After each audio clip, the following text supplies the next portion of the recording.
Hey guys, what's up? And today we're back with a brand new tier list episode. Now this is brand new movies 2023 Space Marines. I'm going to be ranking every brand new movie I've seen this year. And apparently, I've seen a lot. Now, this tier list wasn't just going to be movies that came out in 2023, but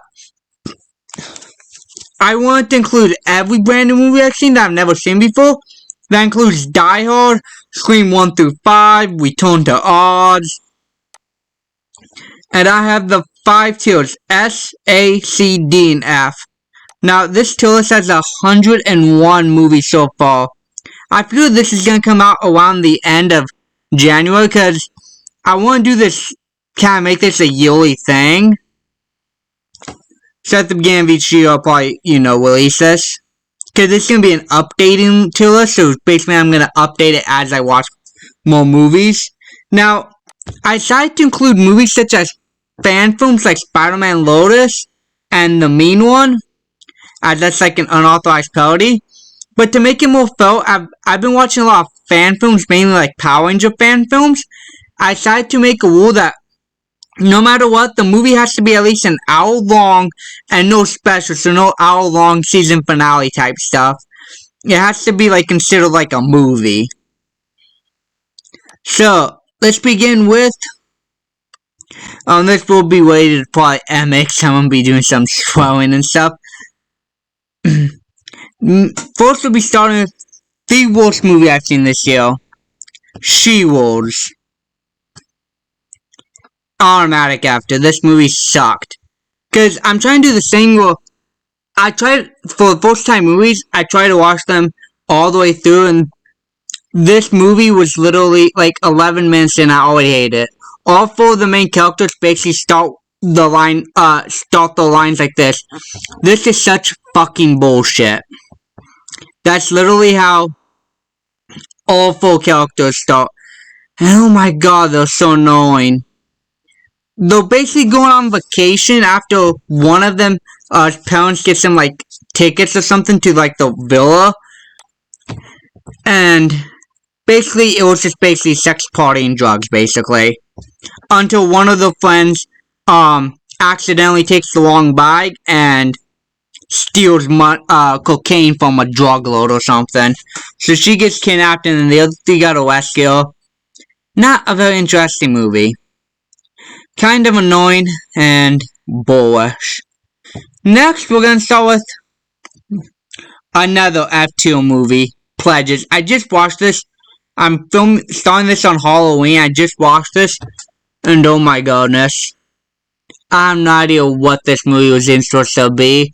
It started out with 6 people, 3 boys and 3 women getting kidnapped, and being put on, like, in the middle of nowhere as part of some hazing for, possible sororities they were gonna get into.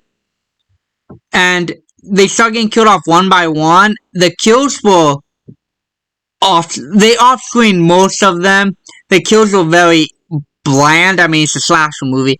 And then they threw in some kind of dream sequences, the killer was like an alien or something. He looked like a tree monster. I have no clue what was going on in that movie. It's something to do with possession. A guy got blown up. Like, literally, his body just combusted. And a bunch of meat, basically. I have no idea what on earth this movie was.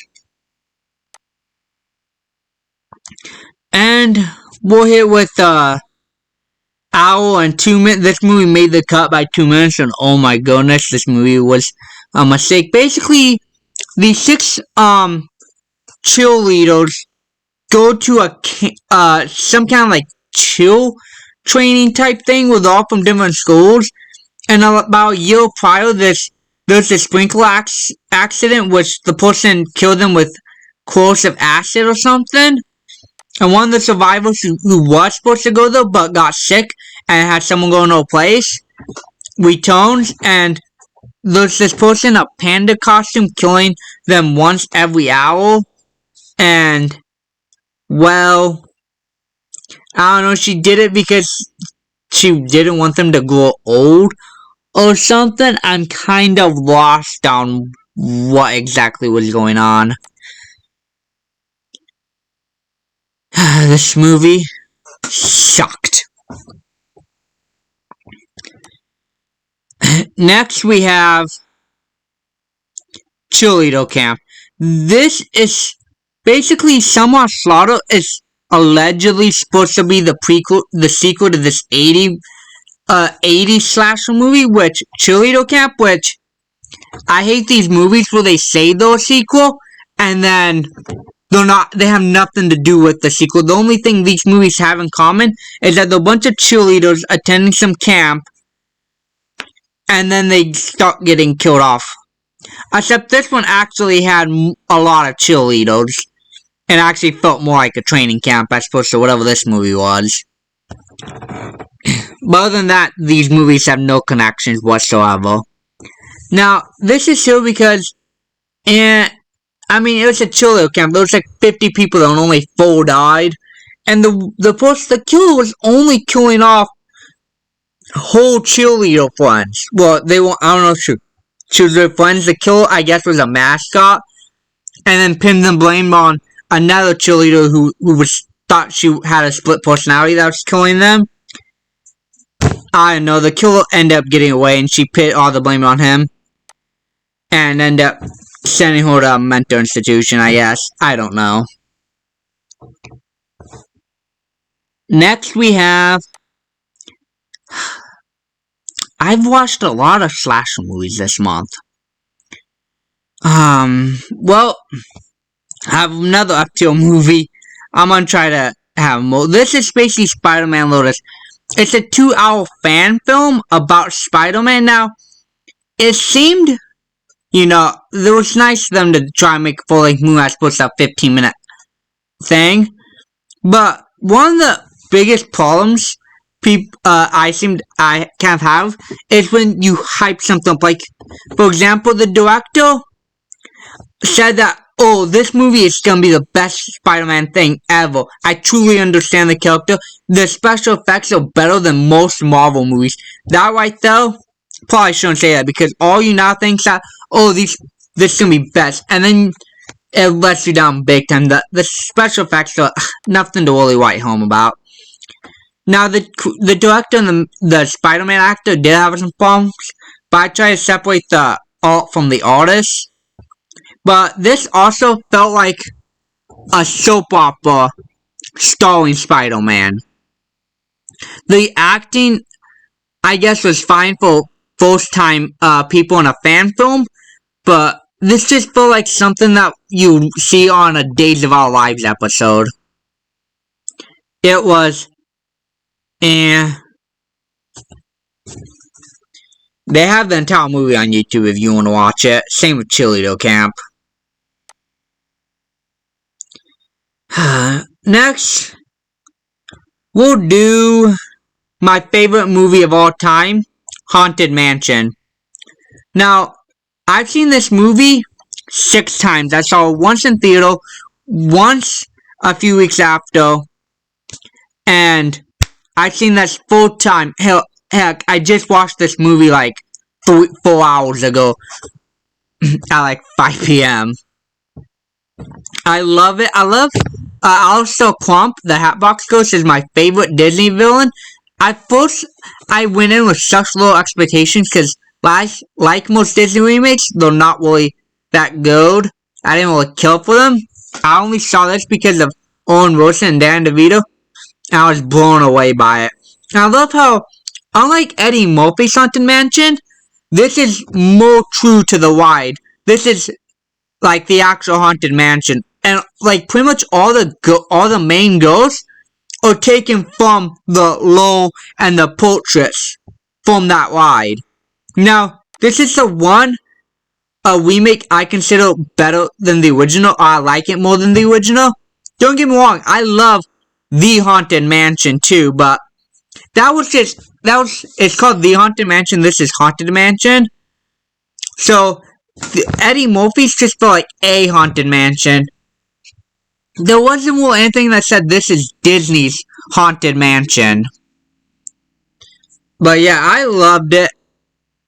I love this movie. I also did a song based off of the villain. The Legend of Alistair Clump, as I called it. Highly recommend you watch that movie.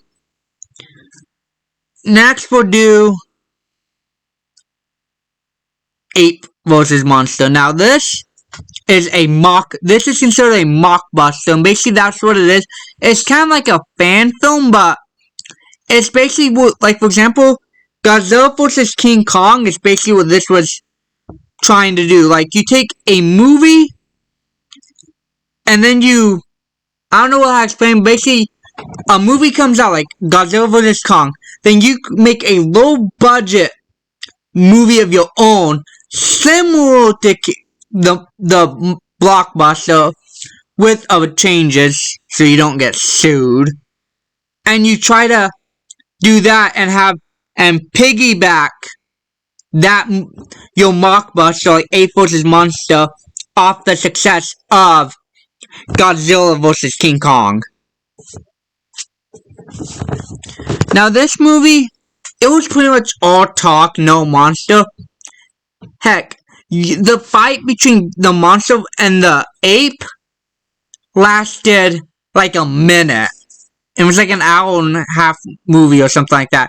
You literally blink and you practically miss it. But what can you expect from a low-budget monster movie? Next, we have Peter Pan and Wendy.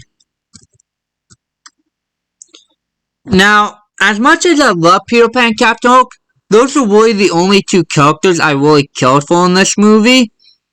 Like, this is Disney we're talking about, so explain to me why the Neverland looked like they just dropped actors off in the middle of New Zealand and told them to go make a movie. That's basically what it felt like. There was no creativity behind the sets or anything like that. You know, like the Neverland in Peter Pan's cartoon. It's vibrant. You got all these different locations. It feels real. Like, even in Once Upon a Time, like, that's just the definitive live action. That's what the remakes need to take inspiration from. Is Once Upon a Time and the actual original source material. Because Once Upon a Time also was pretty good with the Peter Pan arc. Even that Neverland felt like unique and stuff. And the whole point with Tiger Lily, like, why was she even in that movie? I guess for like diversity or something, as that's what pretty much Disney is all now, it's just diversity. Like, and she was speaking like, I want to say like this Native American language, I'm guessing because she's Native American. But what I don't understand is, why did everyone in the movie seem to understand what she was saying? Even the pilots. Why would they learn another language just to, like, speak to her? They just instantly can't people that do that. And the Darling siblings? Why were they? There was not really any reason for them to be in the movie. They literally arrive in Neverland and immediately stop battling the pirates. That's literally all it is. They don't even hang out with the Lost Boys or Peter Pan, pretty much. So, and it's called Peter Pan Wendy when it was really just Peter Pan. But this movie would have been better if it was just Peter Pan and the Lost Boys versus Captain Hook. The Darling siblings didn't really need to be in this movie.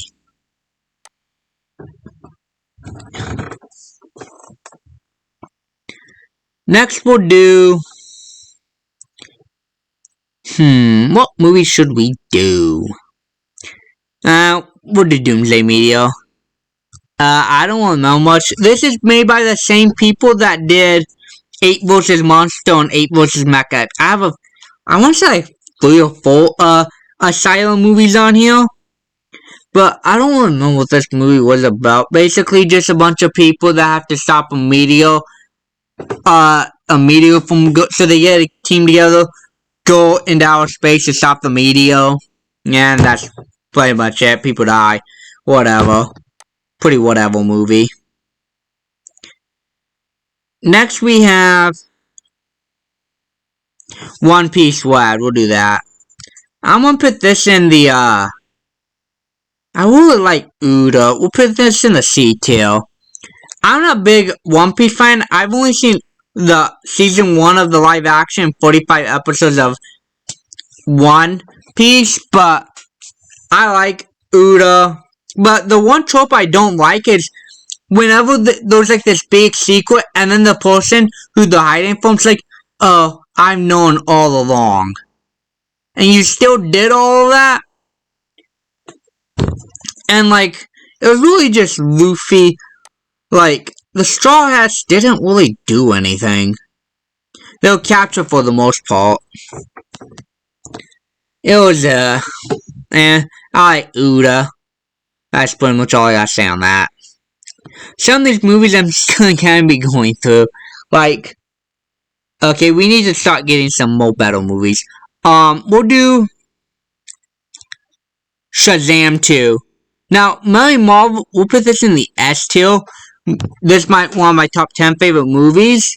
I'm a big fan of Marvel and the Shazam family, and I really like this movie, and I really like the original characters, the Daughters of Atlas, which I find really funny that people are mad, because like, oh, well, we want originality. We want originality. We want originality. So they give you original characters. Oh, well, why didn't you adapt Dr. Savannah again? Why did you make them original characters? You can't please them. Like, I have no problem with a villain coming back, but I don't want to reverse Flash the character. Well, in the CW Flash, they brought back the reverse Flash so many times, it was just sad and boring at that point. Like, he died like 5 or 6 times. He even went to Legends of Tomorrow and still died, yet he kept coming back. Like, dude, just let the guy die already. It's not fun anymore. It's just boring and sad. That's why when Sonic 3 comes out, I hope the villain's not really Dr. Robotnik. It's something else, because I really want Shadow to be good, so I hope it's not. He joins Knuckles and Tails on the team. But yeah, I like this movie. I'm sad that they're not going to be in the new DCU, but at least James Gunn seems to have some direction, as opposed to the Snyderverse. Which, even though Zack Snyder didn't direct this movie, I still count it because it still took place in the same universe as all of his characters. So this is one of the only movies I liked in the Snyderverse.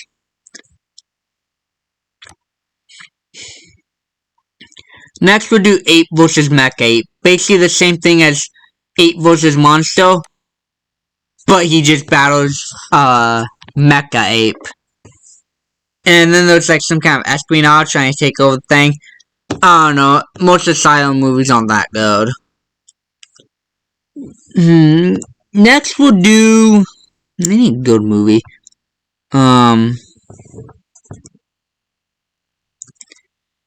We'll do Justice League Warworld. This one.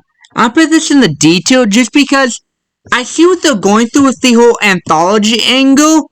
Well, basically, there's 3 different stories. There's Wonder Woman, then there's a Batman, and then there's Superman. And then, but like, folks, once Wonder Woman done, she ended up in Batman's world. Once that was done, those 2 end up in Superman dream or whatever. And when they awoke, see, the Tomorrowverse is all sorts of whack and weird.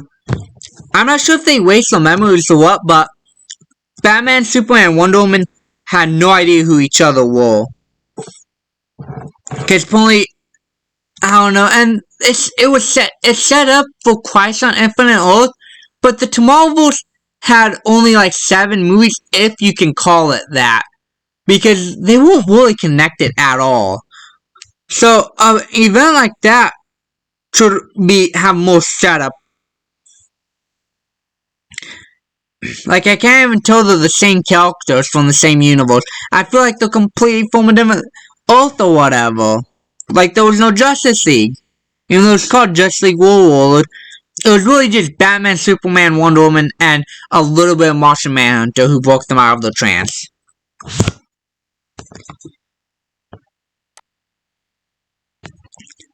Next we have...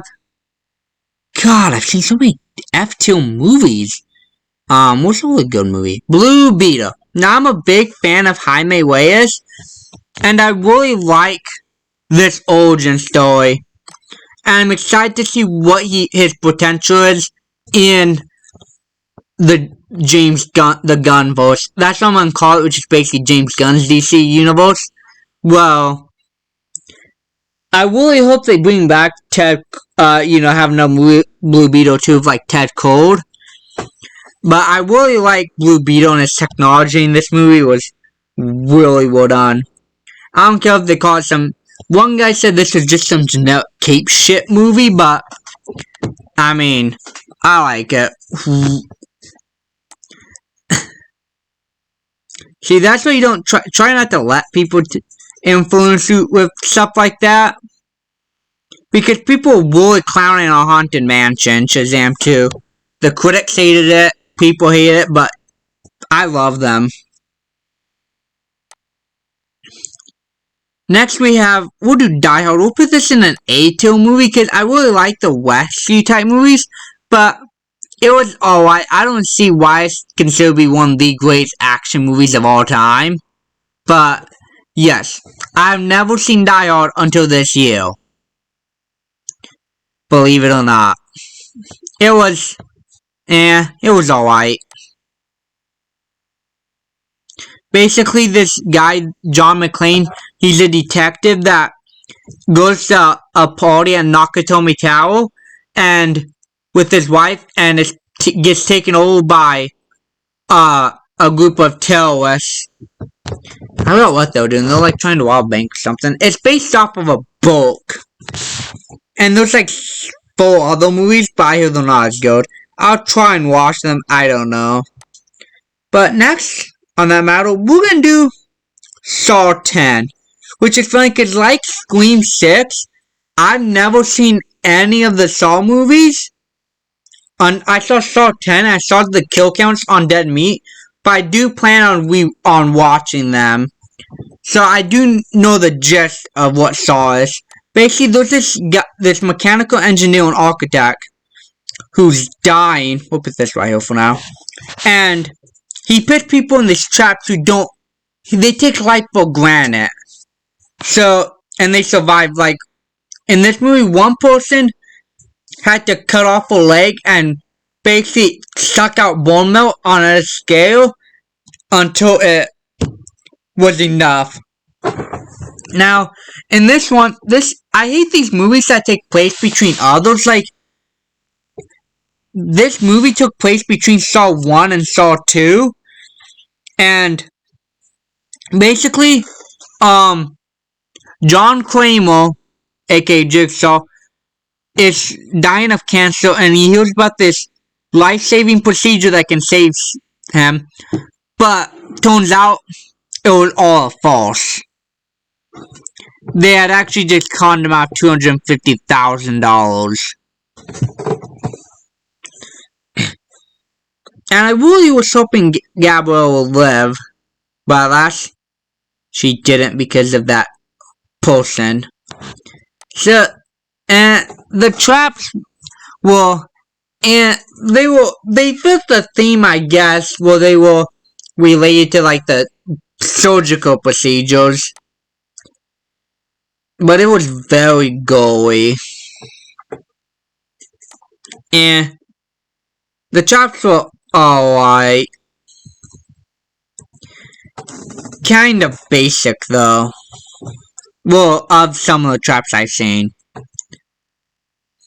him make. Ooh, yes, we got 2 more Asylum movies. We have first up, Transmorphers. This movie was boring. Basically, it's a mockbuster of Transformers, except this is called Transmorphers. The robots were really generic. They were hardly in the movie. it was basically just a bunch of talk and whatnot. I did like one of the characters, or two, but surprisingly not, I'm putting Fall of Man in the detail. It was a big step up from the first one. This is a prequel. Which I usually hate prequels because for example, this, you know how it ends. The robots take over and they end up going underground for like 300 years, I guess. Although I thought they said it was only 5 years at the beginning, but on the Wikipedia page, it said 300. So the robots were a lot more better, and the special effects. But yeah, it was a prequel. Not the biggest fan of prequels. Next we'll have an A-tier slasher movie.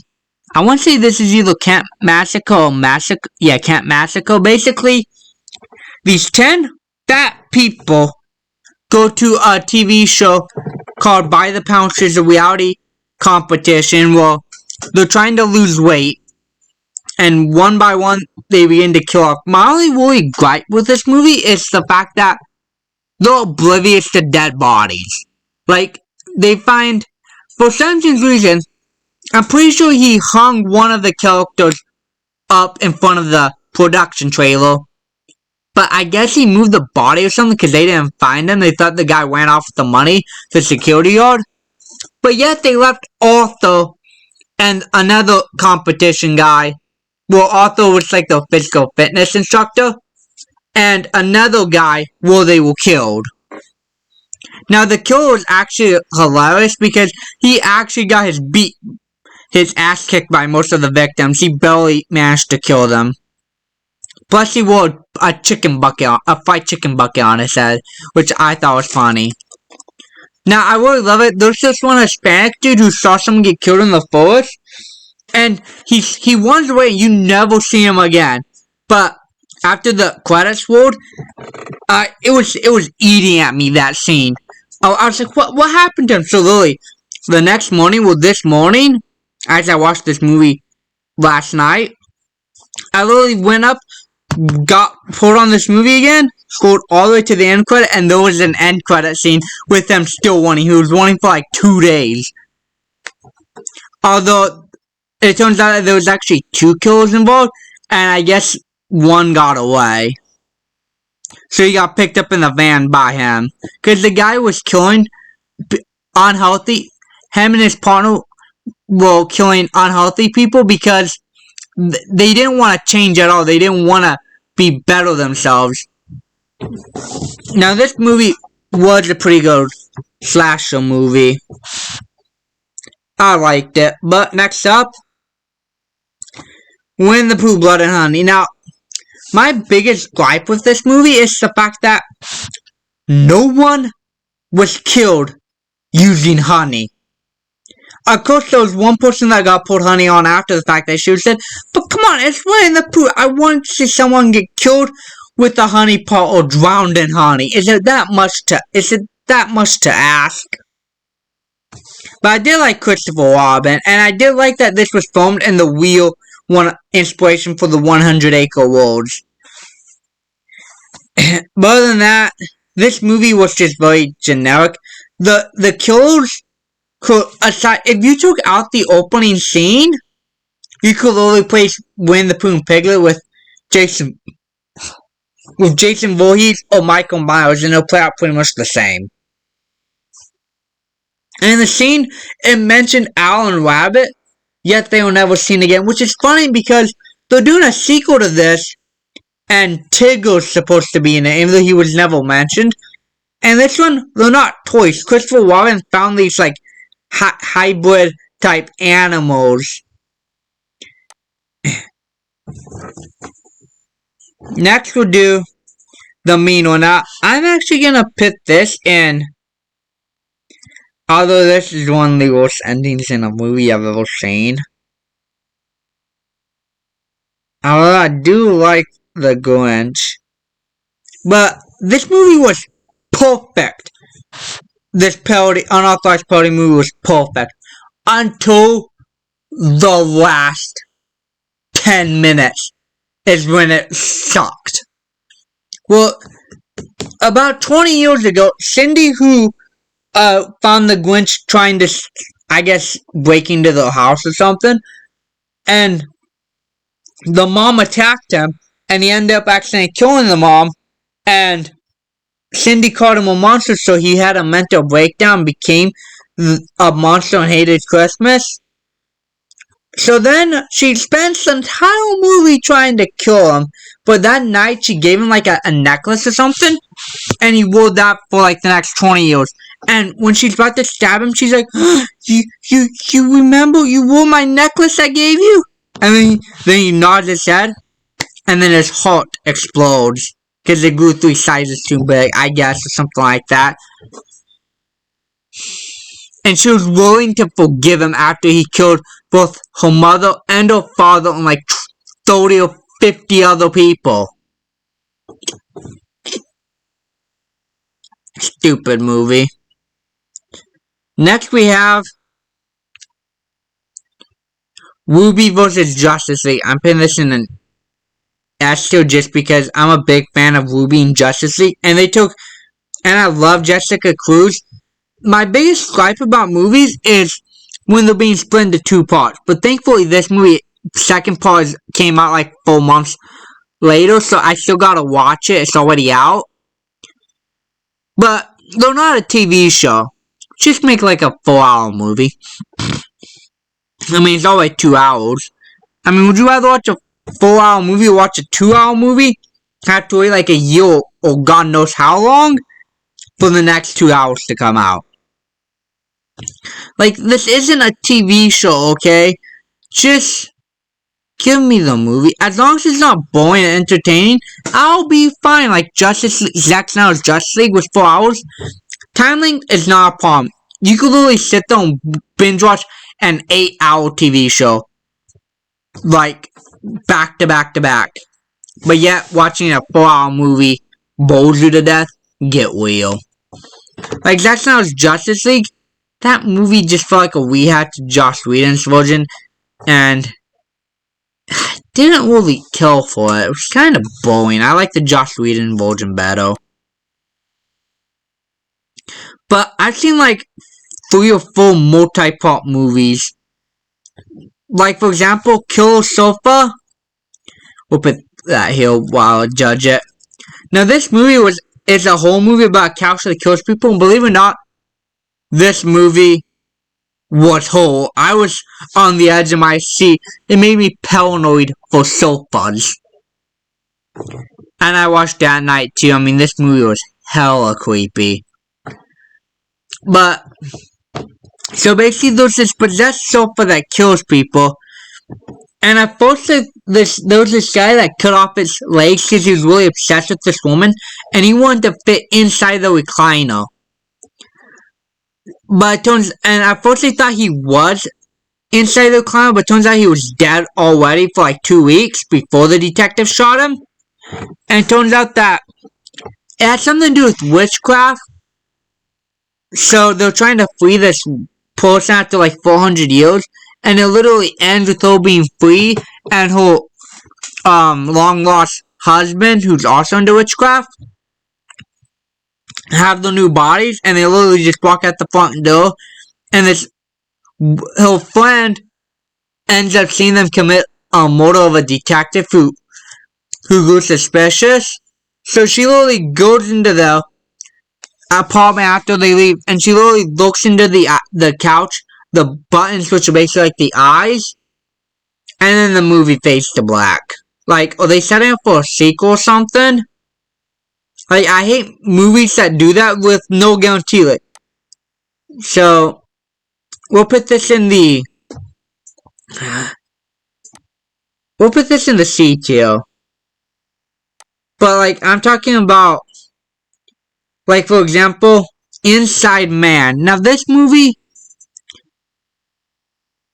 was Inside Man. Now, this movie it has Denzel Washington, and it was supposed to have a sequel, but it ended up never getting made. I know Inside Man is on it. I just saw it. What is Inside Man? That's Machine Gun Preacher.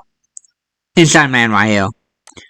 So that's the one thing I hate about movies, that it's like ending a TV show on a cliffhanger without any guarantee you're gonna get another season.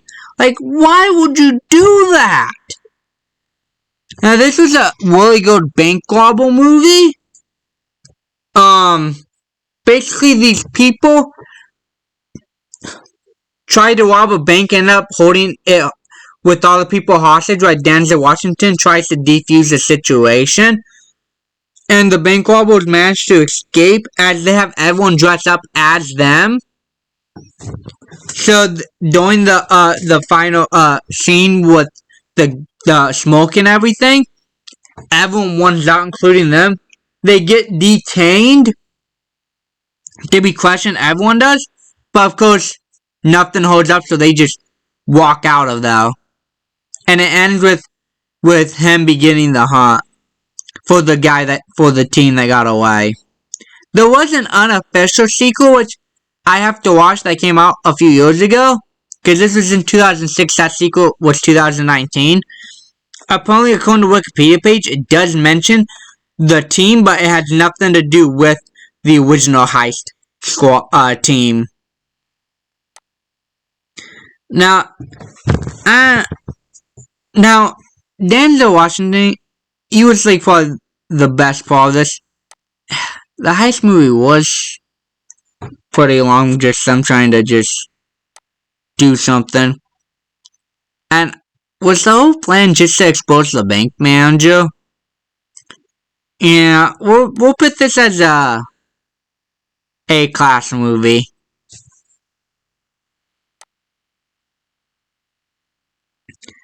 Next we have Tanya's Island. Oh my god, this movie was. Oh my god. Basically, this woman and her abusive husband go on a remote vacation to an island. This guy paints a picture of a blue gorilla, and all of a sudden the monkey comes true. And she falls in love with the monkey. And the husband gets jealous of the monkey. And then he traps his girlfriend in like this cage. The monkey comes to rescue her. And the monkey's beating on the abusive boyfriend. She pulls him off. Then the monkey starts chasing her. And then she runs away. And then she wakes up in her apartment. And with the scratches from the monkey and the attack. This movie sucked. Oh my god, it was. Oh my god, I never want to watch that movie again.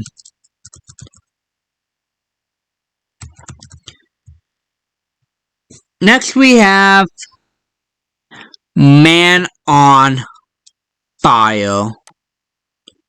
This was another Denzel Washington movie. I got a lot of Denzel Washington, Gerard Butler movies on here. Because I think I only got like one Tom Hanks movie on here. Because I'm a big fan of Tom Hanks. I like pretty much all the... Oh no, I got two. I like pretty much all the movies he does. Either that or he's like the best part of that movie. Like, I don't outright hate any Gerard Butler or Tom Hanks movies. What's the last? But yeah, there we go. I was seeing if there was another movie on here that I forgot to add, because I started thinking, originally I just said like the movies that came out this year, but as I was watching more and more movies, I had to try and remember all the old movies I saw this year. Now, basically this guy becomes a security guard for this little girl, and well, she gets kidnapped, and he has to try and find her. Now, the second half of him trying to locate her, I don't really know. This movie, I probably wouldn't watch this movie again, but it's not as bad as all these movies. I'll put this in the C tier. Not much I can remember doing that. That's why I decided to do this now, so that way I don't forget everything. Next we have Heart of Stone. Now, people say Gal Gadot can't act, but I guess she's a fine actress, but she's like a spy in this movie or something. She's got to stop the cell sec I don't know, this was an alright movie, I guess. Not really much I remember about it. We'll put this in the detail. Again, it's not as bad as these movies, but eh. Next we have a shock movie, The Black Demon. Basically, this family goes to this oil rig to check something, and there's this shark though that tries to kill them or something.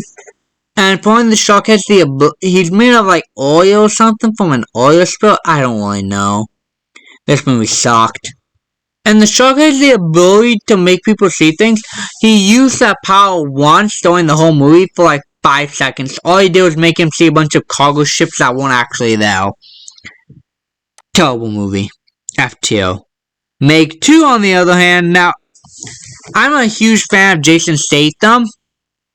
And this was a pretty alright shark movie.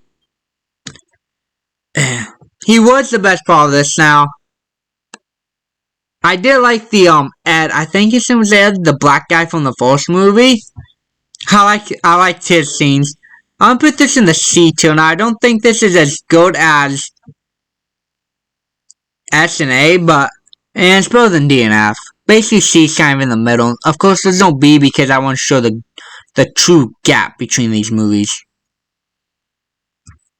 Again, there's probably gonna be a lot of people who watch this and hate on it if they like a movie here. Next, we have my favorite live-action Transformers movie, Rise of the Beast.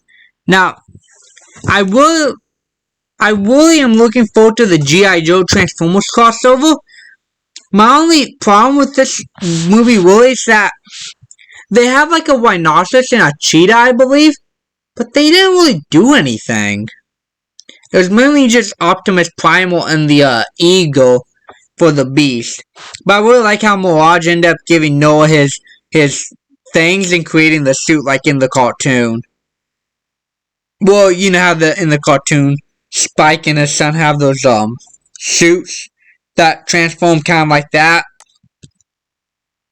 S-Tail movies would watch again. I may watch all the Transformers movies because now that I think about it, I don't think I've ever actually seen all of the Transformers movies. I've not seen bits and pieces of them, so they may be included in this tier list if I choose to watch them.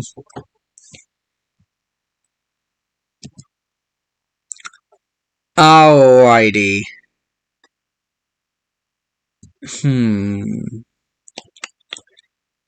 We'll do the Velocipaster. Yes, this movie is basically about a pastor whose family gets blown up. So his friend tells him to go to vacation. So he goes on vacation, finds this mystical artifact that ends up allowing him to turn to the abilities of a dinosaur, a velociraptor, and he gets angry. So with the help of a prostitute, he becomes a crime-fighting crime fighter, Velociraptor. And this movie is surprisingly getting a sequel. What's funny is that this guy actually got the idea to do this movie when he was typing Velociraptor and it auto-clicked to Velocipaster. But the costume was just horrendous. It's really just a guy in a giant T-Rex Walmart brand costume, basically.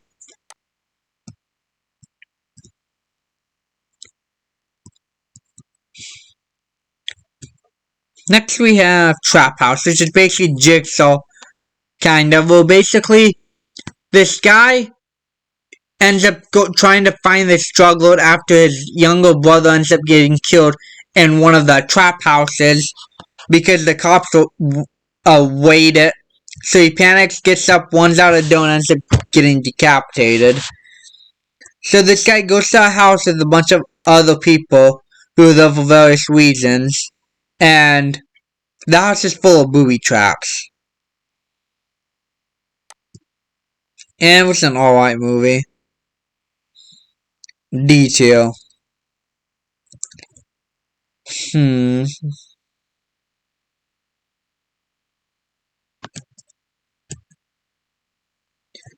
Trying to think of what movie to cover now.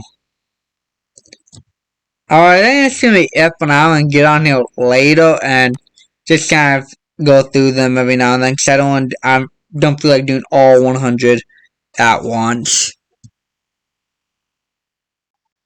Next up, I want to do Return to Oz.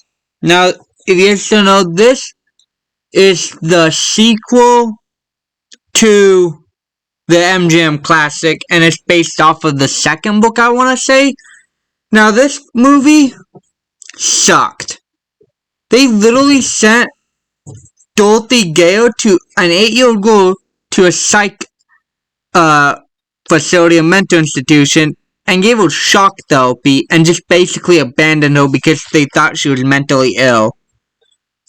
For talking about Oz. And then she is sent back to Oz, and a bunch of stuff ensues. This movie was terrible. F-tier movie. We need a good movie. Let's do Guardians of the Galaxy Volume 3. Now I'm a huge fan of James Gunn. I liked the first two Scooby-Doo live actions, and I liked the Guardians of the Galaxy series. Now, this is probably my favorite MCU movie, because that's why I honestly don't care for Endgame. I wasn't really a fan of that movie. Infinity War was way better. But Guardians of the Galaxy solidified Rocket as one of my favorite characters. Like, yes, this man made me like a raccoon. And plus the High Evolutionary, man, he was a great MC villain and ruthless. See, now, I don't mind sympathetic villains, but what I don't like is when you try to make every villain sympathetic. Like, they even tried to make Thanos sympathetic by having him kill half the universe to thrive. Why, instead of killing them, why didn't he just use the Reality Stone and the Power Stone and give them all the resources? Why did he need to kill half the universe? And I can understand killing like all the bad people, but no, he made it completely random. Like, why would you do that? But High Evolutionary, great villain. I mean, he was ruthless. He wanted to create the greatest species known to man, and by any means necessary. S-tier Guardians. It's my favorite MCU movie in a long time. Because all the other MCU movies, as of lately, are just like, okay. I wouldn't really want to see them again. Like, Ant-Man Quantumania.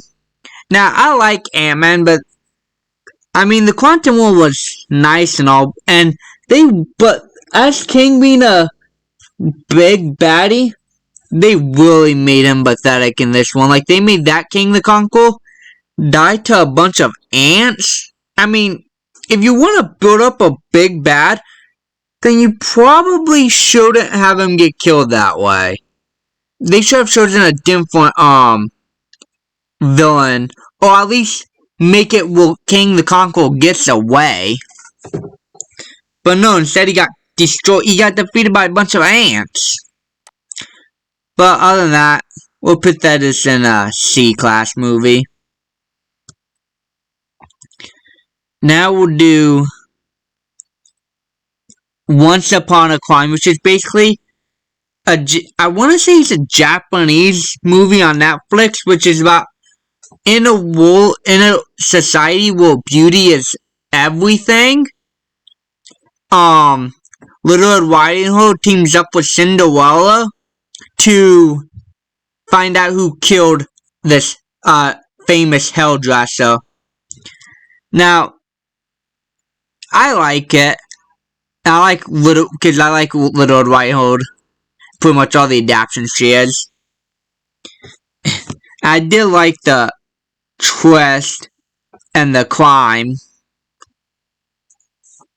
And I do hope to see more, because it did look like they were planning on doing more movies.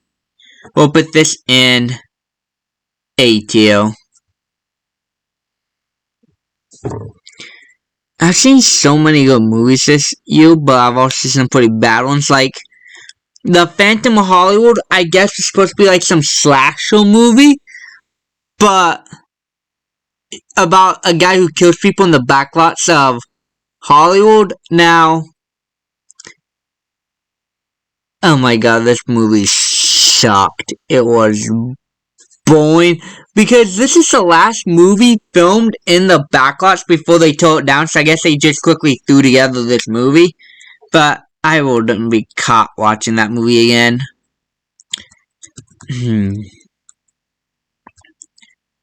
Next we'll do... trying to save a good movie.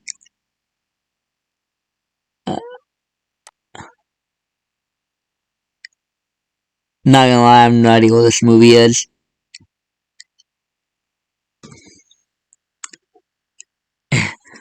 Well, I'll see what that movie is later. But we'll do...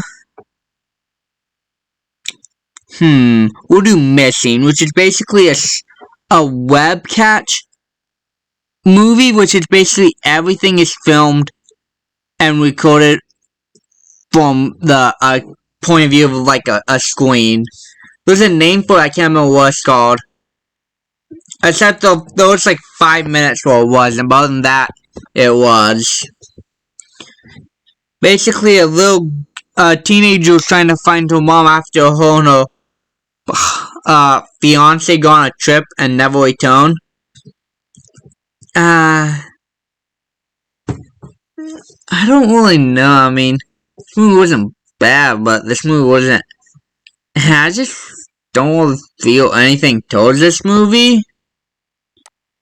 I guess we're putting the D. I mean, this is basically just it's alright. I just don't really feel anything towards this movie. It's not as bad as these movies, in my opinion.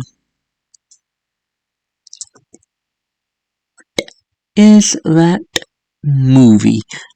I will be right back. I'm back, and apparently that movie is Dragon Ball Evolution. Now, I personally like it. I know a lot of people hate it, but I personally like it. I like Chi-Chi, I like Bulma, I like Master Roshi, I like Goku, I like the fight scenes. I really am sad that they didn't get more of these movies. I'm gonna put this Dragon Ball Evolution in A tier. My favorite version of Dragon Ball.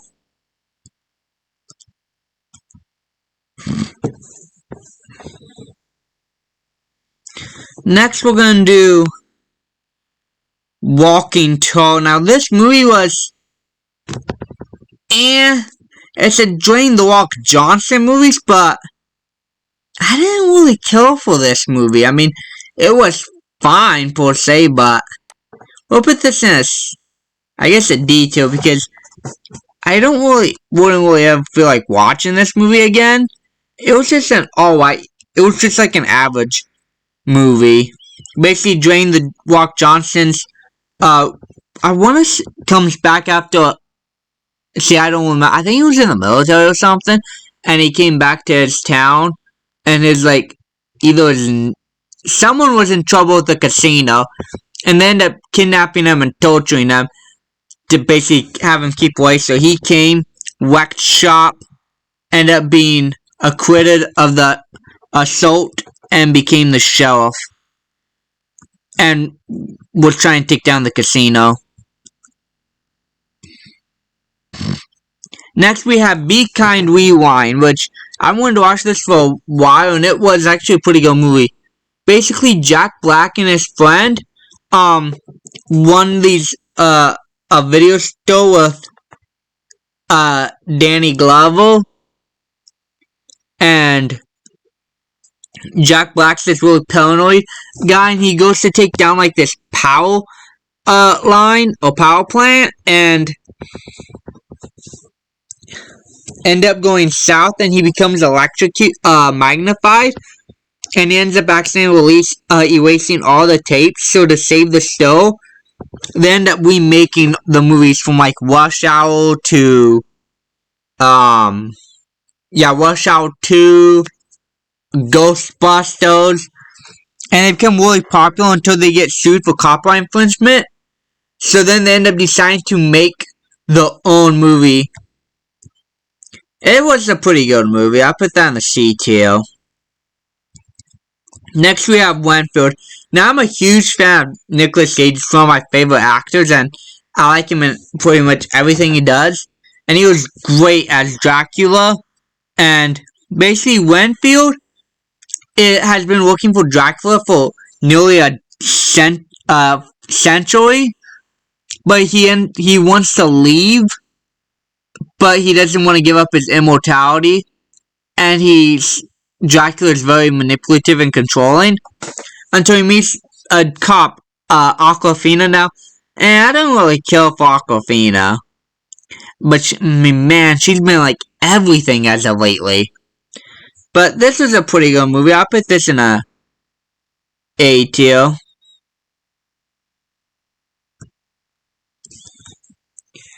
But Nicolas Cage played a great Dracula. Next we have Scream 6. I'm gonna put this in an S tier. This is my favorite, Scream is my favorite horror franchise. And I really like Jenna Ortega. And this movie was really great. And for me, Scream, Chucky, and Saw, I consider like the big three of horror as in terms of continuity. I'm not sure if I said this. I was just saying it earlier, but because I mean, sure, Freddy and Jason and Michael Myers are technically the big three of horror, but I'm talking in terms of continuity. Like why? Like for example, Halloween. It has 1, 2.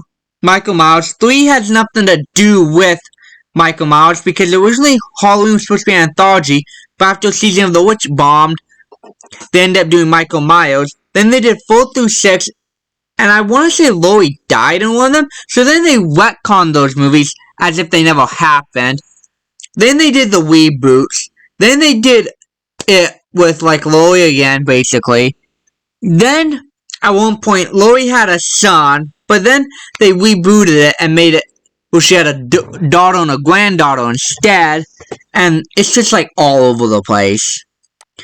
But I like how Scream is like it's like a actual sequel and it's actually in the continuity, and I cannot wait for Scream 7. And we'll do Scream 2. Now, we'll put Scream 2 in the C tier. Just because the whole killer reveal was just, compared to the other ones, was definitely the weakest. Like, one of them was hardly even in the movie.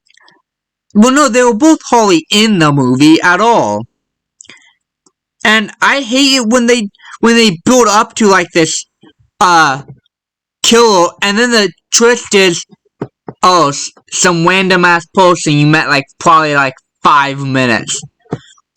Like, for example, on HBO Velma, they spent 10 episodes building up to who this killer was, only for it to reveal to be Fred's mom, who made absolutely no sense, and she was only in it for the entire show for maybe 5 or 10 minutes, until it was revealed that she was the killer.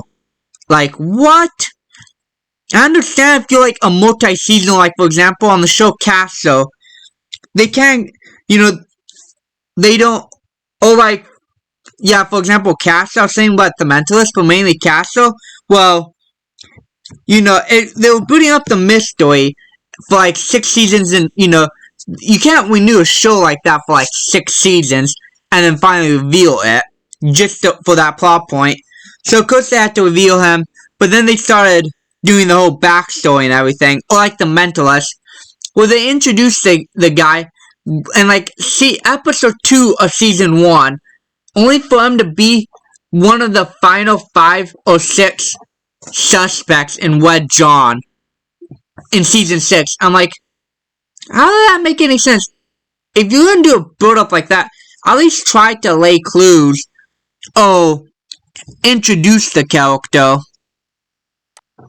Pryor and actually have them be something to make it more impactful. Like, for example, in HBO Velma, I swear they did not plan to end that, and they just made up season 10 on the final episode 10 on the fly, and just made everything up. Because everything in Velma unfolded in the final episode, so the first 9 episodes were pretty much completely useless. Especially when you have an overarching mystery. But now season 1, well, I don't know why I said season 1, I meant Scream 1. We'll put this in A2 because, like, this one, like, it turns out that Billy Loomis, who was, Prescott's boyfriend, her father had actually, her mother had actually had an affair with his father, and ended up tearing the family apart. So, him and his friend Stu Marker, played by Matthew Lillard, decide to, get revenge. Susan, I want to say her name was Susan Prescott, but that doesn't sound right. Sidney Prescott, that's what it is. And kill her, just like they did her mother, and framed it on another guy a year prior. And next we'll do Scream 3, which features Sidney's half-brother, I want to say, and he's the one who actually revealed to Billy Loomis the truth. And I also don't like in Scream 2 how they just killed off, like, Sidney's friend, who was the big horror geek. Was his name Gary? I can't remember what his name was. I want to say it was Gary, but that doesn't sound right. But Scream 3, Roman Bridger, he was the only solo killer in these. Well,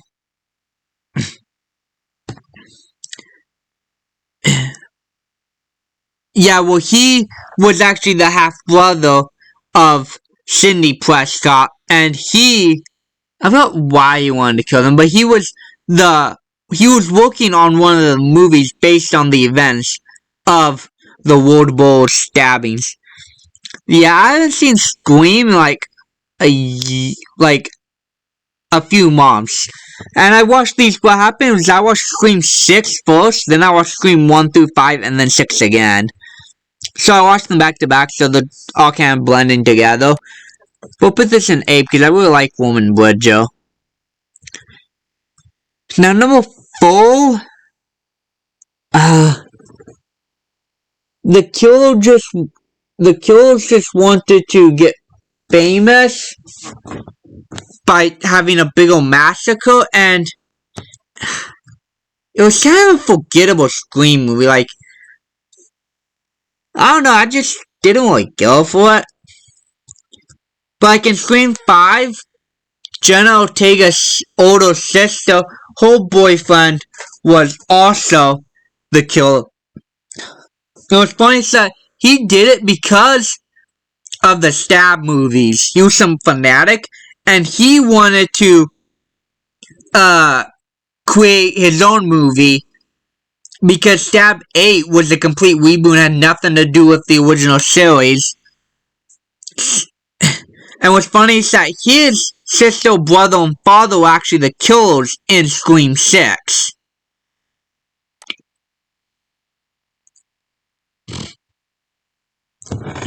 So, I'm gonna put this in an A tier just because, I mean, the guy, his entire motive behind it was, I want to make Stab great again. Because the first 3 Stab movies were based on the Sidney Prescott, her life as the World War killings. Next we have Sherlock Holmes, who fights a dinosaur. Now this is an asylum made by the same people who made Ape vs. Monsters, Transmorphers 1 and 2, Ape vs. Mecha Ape, Doomsday Meteor, and I want to say those are all the movies that they made that I've seen so far this year. Now, Now this, I actually would like Ben Seidel's performance of Sherlock Holmes. It was very reminiscent, as this was a mockbuster of Robert Downey Jr.'s amazing movies, as I would like those Sherlock Holmes. So I'm gonna give this probably my favorite mockbuster, and I would actually watch this again. I'm gonna give it an A tier. Now, cause I'm gonna try to kind of I'm gonna give you a whole summary of the movie, just some major plot points I remember, because I don't want to exactly have this tier list be, super long. Cause it's maybe 3 or 4 hours. I don't know, depending on how many movies I see.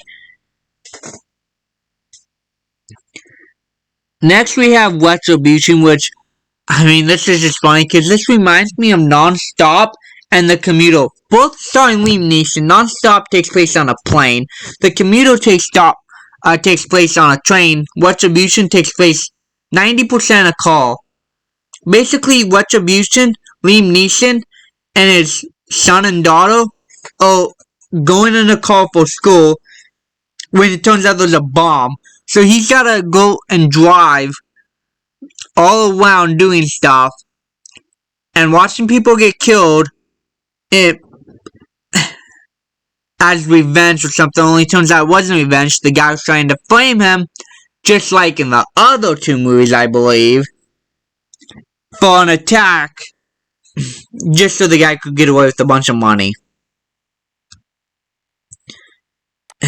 But this wasn't as good as Non-Stop. We'll put this in a C tier. Next we have... we'll do Plane. Now this is Gerard Butler. Now, I really like Gerard Butler. As you can see, he's in like 5 of these movies. Probably. I don't know. I know he's in... what movie was I gonna say he was in? Oh yeah, like Law Abiding Citizen. I want to say he was in like 2 other movies on here. Oh yeah, Machine Gun Preacher. But in Plane, basically, he's a pilot that ends up landing after, I want to say his plane got shot down.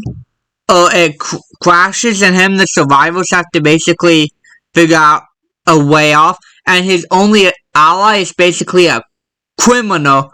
I want to say he was like a ex-military killer or something. Now, this was one of Gerard Butler's weaker movies, in my opinion. We'll put this in a C tier.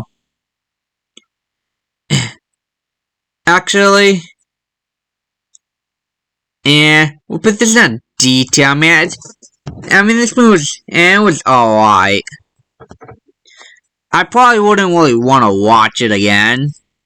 Yeah, basically, S tier, I guess I would probably watch all these movies again. I know this, definitely, I've seen this 6 times, this 2 times. Yes, I've seen this 6 times this year, and this twice. Twice this year. No, actually, no, I think I've seen this movie 3 times this year. And Scream 6 I've seen twice this year. I've only seen these once. But I will watch them again, given the opportunity. Next, we'll do Law Abiding Citizen. Now, Jamie Foxx is an amazing actor. I like him in everything he does. This has Gerard Butler in it. Basically, this guy's wife and daughter killed by these 2 guys. And they get off scot-free because of some technical difficulty. Or some BS with the judge. So, he ends up hunting them down, killing them. And then, he gets arrested, but there's no evidence or anything. So, he goes to jail. And then the judge is ready to let him free. He gets angry and starts insulting him, saying, I just allegedly killed 2 men, and you're gonna let me walk out that door? So then he goes to jail, and then he manages to figure out how to kill each person of people from behind bars, including lawyers, the police, the district attorney, the judge, basically everyone.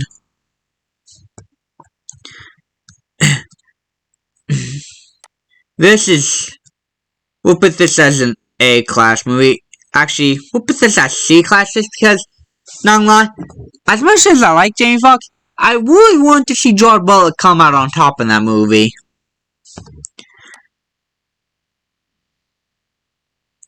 Next we have... what movie should we do?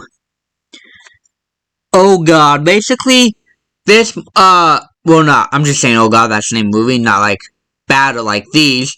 Basically, I want to say that, yeah, George Bones plays God who visits a bagel and basically tells them, not gonna lie, I don't remember exactly what he was doing. How did they end up in the coma? I think he was going, they thought he was crazy or something. We'll put this in as detail just because, you know, a movie should be memorable. Like, for example, Shazam, I could probably tell, like, basically everything that happens. El Haunted Mansion. But this movie isn't no as bad as these F-tier movies. But it was just that, and it was, these are basically just the really average movies. Same with, like, the C-tier.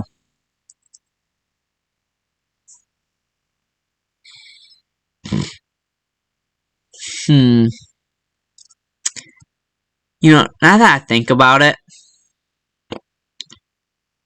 I'm gonna get rid of the detail. I don't need, like, all these materials. We'll get rid of the detail. We'll put these in the C-tier. And delete. There we go.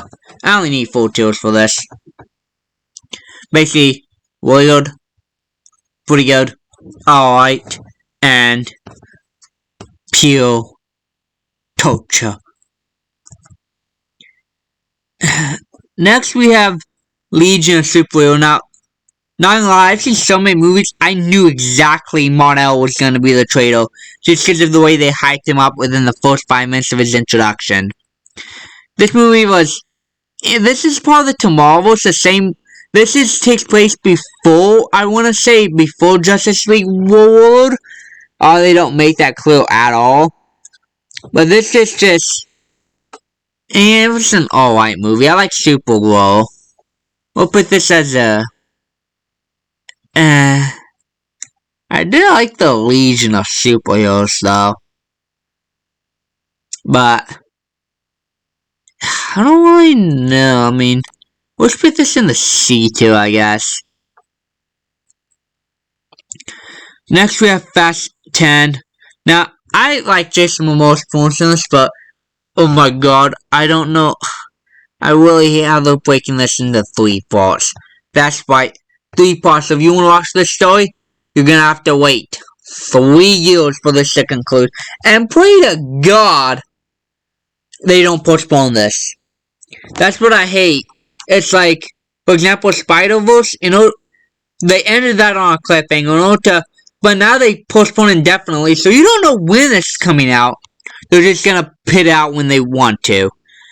But like this, I'd rather take a 6-hour Fast and the Furious movie than 3 2-hour movies.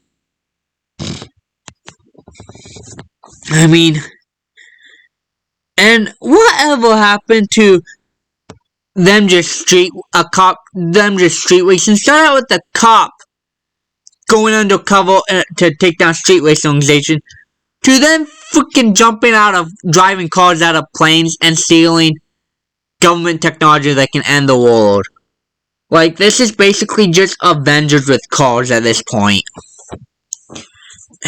We'll put this in a C class just because it was an alright movie. I mean, but the whole Fowl family thing's just like, we family. And they say fairy tale is bad because of friendship of power friendship. But this is really just power family. And he's like, we're family, we stick together. But, and then the whole Gal Gadot thing where it turns out she's not actually dead, like, seriously, this is becoming like live action fairy tale at this point with all these deaths. Now, as much as I love fairy tale, I mean, this is basically just that. And then they have like their own little clan too. And now they're doing like these death breakout. First Hans, which they ruined his reveal in the trailer, which for the ninth one, which they shouldn't have done. They should have let that be reveal. Because I was really watching the ninth movie waiting for him to come back. And then in Fast 10, at the end of the first movie, they bring back Gal Gadot. I mean, she fell out of a plane. And I'm gonna have to say this, Mr. Nobody must have known and helped to fake her death. Which means that Han should know that she's alive. But watch, he's gonna have no clue she's alive. But, like, seriously, I mean, I don't know why they brought her back. I mean, I'm not mad or anything, I'm just, like, why? What's next? You're gonna bring back Paul Walker? Even though he's not actually dead in this universe. But you can bring back that kid that got shot in the first movie, who was the real, kind of genius, who got killed after he lost that street race. You gonna bring him back in the next one?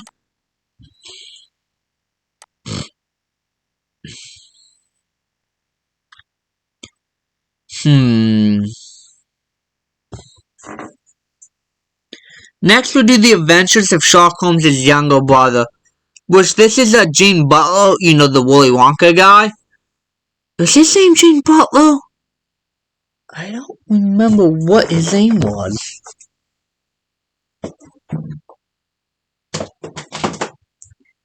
Alright, his name was Gene Wilder, not Gene Butler. I'm not sure where I got Gene Butler from. But he basically plays Siegfried Holmes, which is Sherlock's brother. Now, this was a pretty funny movie. I like, the Siegfried Holmes. We'll put this in A tier.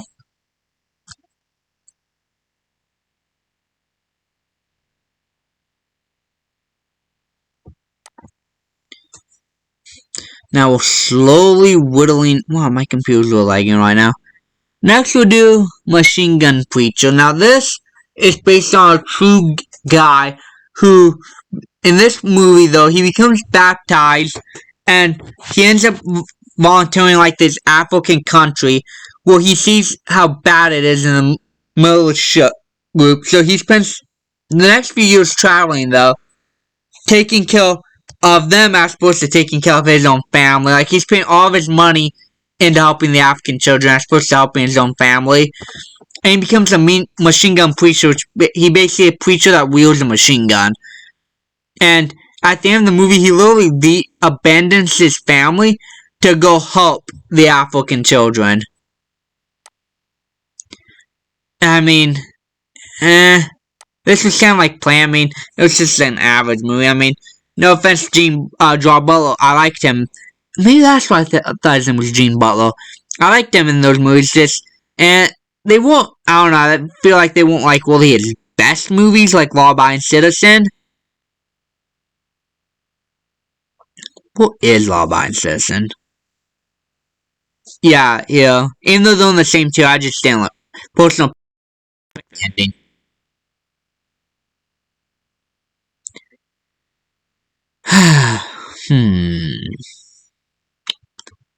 Next we have Totally Kill, which is basically this there's this killer in a Sweet 16 killer who, I want to say like 30 years ago, he killed 3 women, well 3 teenagers on their 16th birthday, and 30 years later,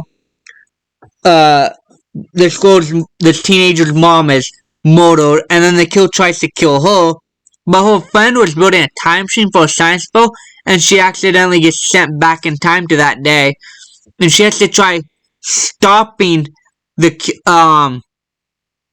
murder with the help of her friend's mom and her mom, who are teenagers in this timeline. Now, I thought it was pretty good spin on the whole slasher and time travel movie.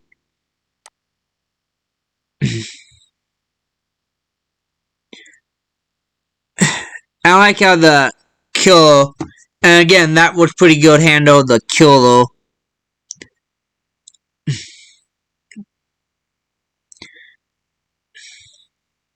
Because I hate murder mysteries. Like, I was reading this one murder mystery book.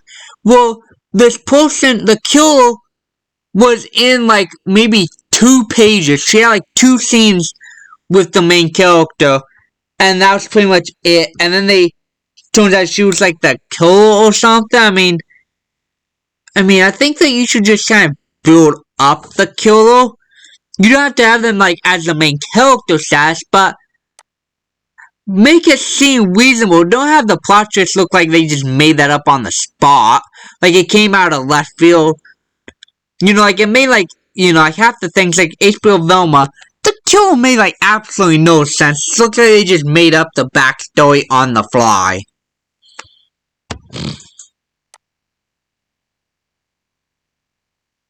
Next, we have The Doom That Came to Gotham. This was another average DC animated movie. I didn't really care for it. Not really much. Hell, I don't remember what really happened in this movie. I'm gonna put this in the C tier just because, I mean, so not as bad as these. I mean, these movies are just pure trash. Except for this, I did like Jude Law and the Peter Pan's actor performance of the characters. But in that, the movie was not that good. Next, we have The Flash. Now, this was an actually pretty good movie.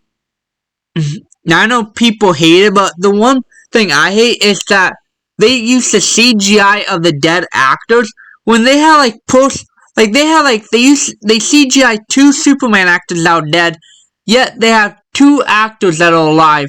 Tyler Hoechlin from CW, Superman, Lois. No, 3 actors. Brandon Routh, who plays Superman, and they have the Smallville actor. Yet they chose to CGI the actors. Now, as much as I'm not a fan of Ezra Miller, I do like his performance as the Flash in this movie. I'm gonna give this an A tier. Aside from the whole CGI actors and Ezra Miller situation, this movie wasn't half bad. I enjoyed it. Although the Batman performance could have used some work. Actually, you know what? Forget it. I'm downgrading that movie. I forgot another thing. I didn't like how they, I just removed a whole bunch of other stuff that I didn't like about this movie. Like, for example, this supposed to be The Flash. So tell me again why you brought in Batman, Supergirl, and had his main villain be General Zod, a Superman villain. Now, I understand bringing in Supergirl, but Supergirl didn't do anything. Except for maybe help Flash get his powers back, which all she did was take him up into the sky and have him get struck by lightning. Batman could have done that. Bringing Supergirl was like, she was a nothing. I mean, she didn't do anything. She didn't even defeat General Zod at all. She kept getting her butt kicked and kept getting killed by him. So, use like freaking Gorilla Grodd, the Reverse Flash. I mean, Reverse Flash would have made more sense. As the word time travel. Like, use a Flash villain. I mean, there's no need for really to bring in General Zod, or Supergirl, or Batman, really. I mean, he was even trying to bring in Aquaman. Now, I understand being part of a team like the Justice League, but if you ask me, you shouldn't have to rely on your team members. You should be able to function as your own. When times get tough, you shouldn't have to rely on the characters. I mean, sure, if you're about to be killed, then yeah, call them in. But you shouldn't have to call them in whenever anything gets hard. Like, I mean, it's your situation. You caused it. You figure out how to fix it. It's your mistake. Don't bring in other people to help fix up your mistakes. Like, not only that, it makes him seem kind of like weak and useless by having to call in help. There's nothing wrong with asking for help, but there is when you caused the mistake by time traveling back in the past and changing the past. So yeah, you shouldn't have done that, and you shouldn't have dragged in other people to help you. I mean, you may be part of the Justice League, but you should be able to function on your own. Like, imagine how weak Superman would look if he had to call in frickin' Wonder Woman or Batman every time he needed to defeat a villain. At that point, why are you even being a hero if you have to constantly rely on your teammates and other people to help save you? It's basically what I'm trying to say. I mean, you're the Flash. Be a hero. Don't try and rely on other people to help you. Like, same with the CW Flash. I mean, the dude can't do anything. He can't function without his team. I mean, on the CW Flash, he literally has to constantly ask his team for help. I mean, he can't do anything. He gets his butt beat. He's got to get a pep talk in order to actually get back into action. Like, literally, it's like, oh man, I got my butt beat. I need a pep talk. Is anyone willing to give me a pep talk so I can get back on my feet and defeat this villain? Like, be a hero. Defeat the villain yourself.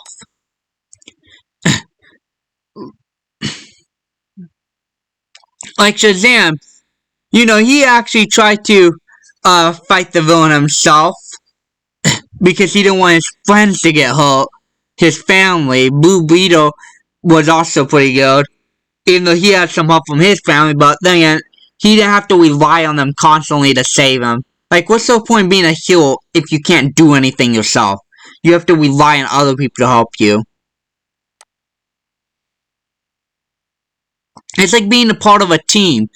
How can you be part of a team if you can't do anything yourself, if you have to be constantly carried by your teammates?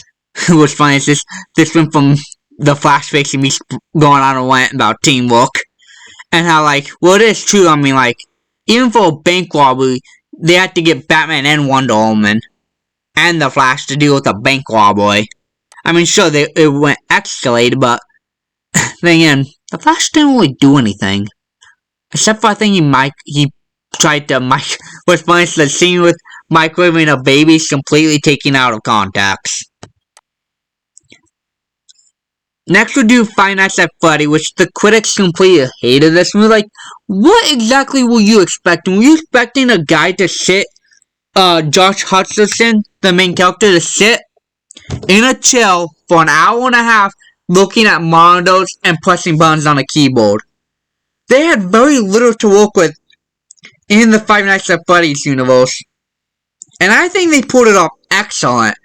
The PG-13 rating probably brought down probably brought down it a little bit, but other than that, it was not a bad movie. I mean, they worked with what they had them, and the end result was pretty perfect. And Matthew Lillard as William Afton was pretty good too. Now, I never played with Five Nights at Freddy's, but I do have a friend who really loves it, and he filled me in on a bunch of the lore behind it in the games. Plus, I have watched, like, Dan TDM play some of the FNAF games. And yeah, they had very little to work with, and they did it perfectly. I don't know what more you could want from this movie. They went in with high expectation. Now, this is an example of source material improving the source material. Like, cause I will hate in source materials when they adapt something and they change up, like, the race, gender. Heck, they even change up some powers. Like, why are you adapting the character if you can change everything about them and make them totally original? Like, for example, HBO Velma. Not one of those characters was like any of the counterparts. And then of course, you got this person say, well, it's an alternate universe. I mean, like, yeah, but why is the alternate universe so different? Then again, of course, I do have some universes where the characters may differ and stray. But then again, I'm not trying to remake everything. I'm not trying to remake my own movies like Disney or Marvel's doing. We're trying to bring live-action comic books. Which is funny because recently, as of November 3rd, which is when I'm recording this, the director for Echo literally said that, oh, I'm changing up Echo's powers for the TV show because I think they're lame. I think myself, why are you adapting her then? If you think her power sets are lame, which her power sets the ability to basically copy anything, even movement, and I'm like, are you kidding me? I mean, look at Taskmaster. He's fucking deadly because of that copying ability. And like hell, like Ghost and Taskmaster, they completely changed up everything about them, pretty much. Like I don't, of course, I don't choose to I don't mind like remakes. Like for example, I don't want to watch, for example, 10 Batman movies where he's the exact same character beating the exact same Joker or whatever. I mean, sure, make some changes so it's not completely like the source material, but why you change up everything to you're making it a completely original movie pretty much? Like, sure, I like adaptations. I think they're fun. Like, heck, one of the universes I'm working on is an adaptation of fairy tales, folklore, basically anything public domain. And of course, I have to change up the stories to fit with my my universe, but I try to at least keep them somewhat, like the source material and can respect them, because why adapt them then if you just can't change them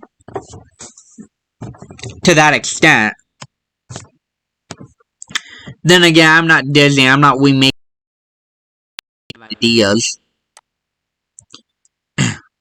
Cause I got no problem with, cause I really hate how Disney's just constantly remaking their movies. As opposed to, like for example, they have Kingdom Keepers and Serene Valentino's villain series. Bring those into live action. Why do you keep remaking your animated movies? I want to see a Kingdom Keepers movie franchise. I want to see a villains movie franchise. Do that. Adapt those. Stop remaking your own movies. I mean, sure, Haunted Mansion, that was good. But like Mulan, Little Mermaid, Peter Pan, and Wendy, those were terrible. Speaking of Little Mermaid, now, I didn't really care for Ariel. I'll be honest. I don't get why they need to waist shop her. Just feel like I literally got into an argument over the skin pigment of a mermaid. And people are like, well, it's the, Hans Christian Andersen, whatever. I'm like, but they're not adapting the Hans Christian Andersen version. They're adapting the Disney version, and every version she's white. Even the live action Once Upon a Time, which is still the pinnacle of Disney live action remakes, is that she's white. She's played by Joanne Garcia Swisher, which all would be my live action Little Mermaid. And shit like that. Like, for example, Once Upon a Time, that was a perfect adaptation. Of course, they had to change it up a little bit, but they still make it work. Or like the Fable series, they change it up to fit their universe, but they still try and keep them somewhat unique or give them a unique spin. Make a unique movie. Don't just make some soulless remake. Like, I got no problem with the remakes or something, but I do have something when they're just so soulless and boring. Like, Haunted Mansion was perfect. Shazam 2, Blue Beetle, Guardians of the Galaxy 3, those were unique and perfect. Of course, not exactly unique, but I like them. They were pretty good. But like the Little Mermaid and the set design for like Atlantica, I mean, those Thorn was literally just nothing. It was literally just a bunch of seats in the middle of the ocean. I mean, Eric and Ursula like the only characters I really cared about in that movie. Heck, even Dumbo is a great live action, and a change from the cartoon. See, like, they need to do stuff more like that. Don't just make soulless remakes, or waist swap your characters, already established characters, or gender swap them, unless they're like, for example, like in the DC universe, they have an entire Earth with gender swapped characters. Like the MCU, they really shot. What's my mouse? They really shot themselves in the foot because, as opposed to having the MCU being their own universe, like Earth 1999, I want to say, the director, the creator, Kevin Feige, said that it's Earth 616, the same universe as the comic version. Like, why? Why can't you just have that being its own thing? Plus, they retconned Agents of S.H.I.E.L.D. for some reason. Even though that was basically a divergence of the Avengers. It even mentions the MCU. Like, in the first 5 minutes of the TV show, he mentions that the battle of Loki and everything. So, they just need to work on the adaptations. Then again, you know, well, there's nothing wrong with exactly being a hypocrite because I don't know, because I will be changing some of my things for my adaptation, which hopefully the next book I do takes place in that universe. Probably, I'm not sure when this is gonna come out or when that book's gonna be released. By the way, I have published my book, Crystal Keeper's Origins, which is available on Amazon Kindle at the moment. Haven't gone ebook, paperback, or hardcovers, but I will probably make an announcement if that comes, because I'm not sure this can come out before or after that. Hopefully this comes out after those. So if you want to check that out, you can go ahead and do that. Because, like, a lot of my books are, well, I do have a lot of characters I plan to adapt, like Sherlock Holmes. I plan on doing an adaptation of him, Mulan, basically all of them. But I do have to change them up to be it. But I didn't want to just basically do a name grab, is what I'm trying to say. Don't just label the characters' names to it and then say, well, these are an adaptation of these characters. Like, for example, HBO Velma. You literally changed the names and the clothes. Those completely different than the original show. They should have done that instead. Don't just create a show and then slap their names on it and say, okay, we're good to go. Here's a Scooby-Doo adaptation. You know, like, actually had somewhat do it. Besides, they didn't have Scooby-Doo in that show. I mean, that was really what was annoying. So that's what I'm trying to say. Don't just do a name grab. Actually look and be like, oh yeah, this is like Scooby-Doo. This feels like Scooby-Doo. That didn't feel anything like Scooby-Doo. That's what I'm trying to say.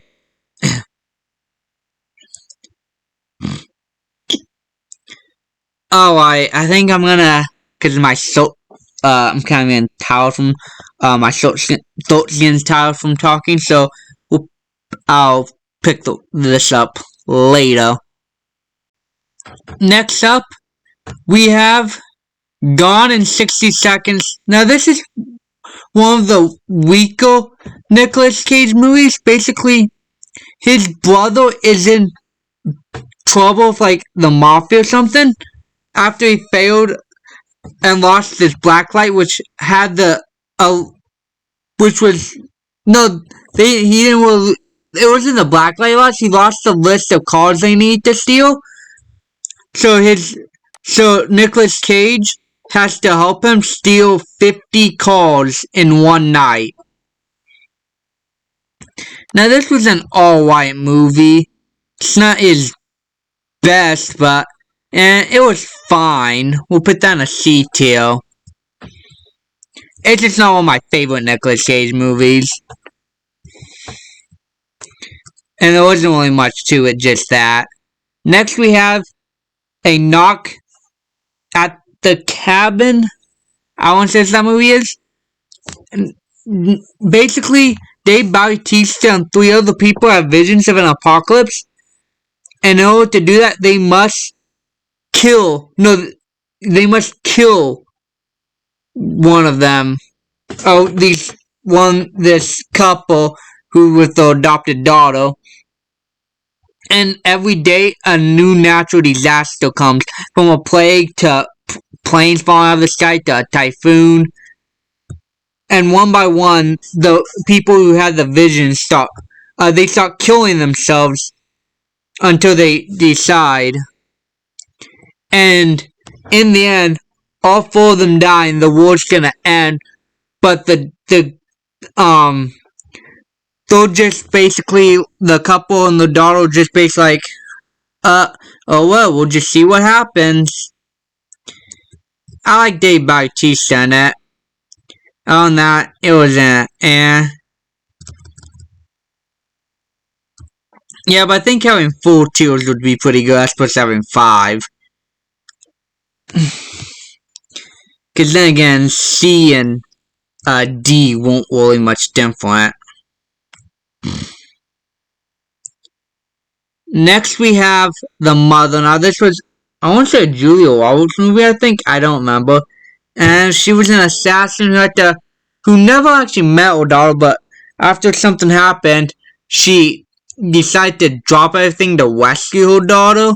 And I mean, it was one of my least favorite movies this year. Probably won't watch it again. Next we have Sean Connery and Nicolas Cage in The Walk.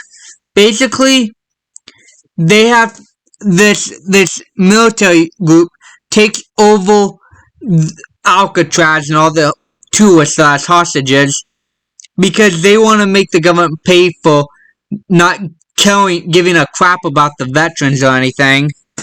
So Nicolas Cage is tasked with recruiting the one man who's escaped Alcatraz, Sean Connery. So together those two have to go with a team and break them out and get the hostages and everything. I like Sean Connery and Nicolas Cage. This was a pretty great movie. Next we have Indiana Jones Dial of Destiny. Well, basically Indiana Jones, after years of basically I guess kind of retirement, he's tracked down and ends up being recruited to steal this dial that can change the course of history after he stole it years ago.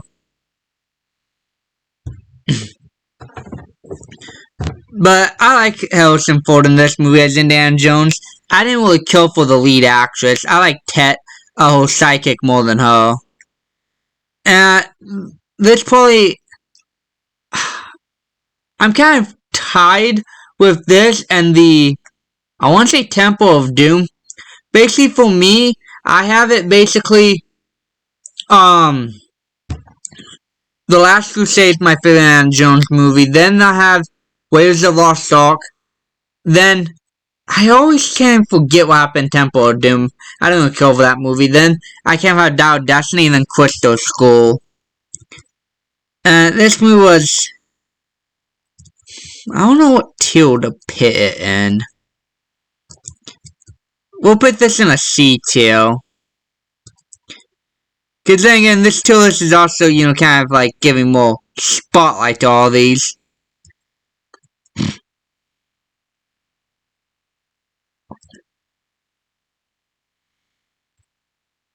Now I have to think about, should I have 5 tiers? And again, I probably don't really need 5 tiers. Yeah, because I can only stone what DNC will. So, yeah, we'll just give it 4 tiers. Next, we have a biopic by Antron Fisher, which is basically, this guy was a security guard, and he was telling a story to some, like, execs or whatever, and they wanted to buy his life story, but he said no, and then he filmed, well, he wrote the script himself about his life, and had Denzel Washington, got him to sign on, because Denzel knew that was the only way the movie was getting made, if he joined. Now, I liked it. I don't really care for most biopics, but I thought it was pretty good.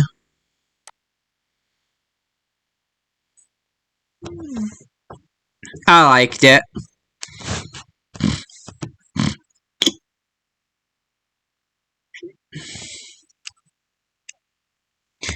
Next we have They Cloned Tyrone, another Jimmy Fox movie.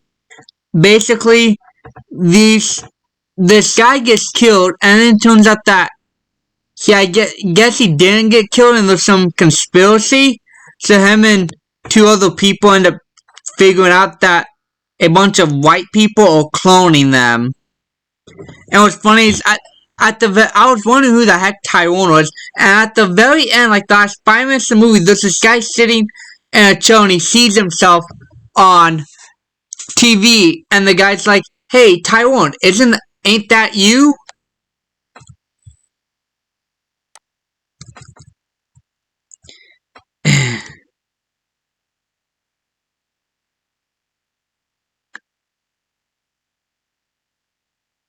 Actually, let me I will be adding a note too, just because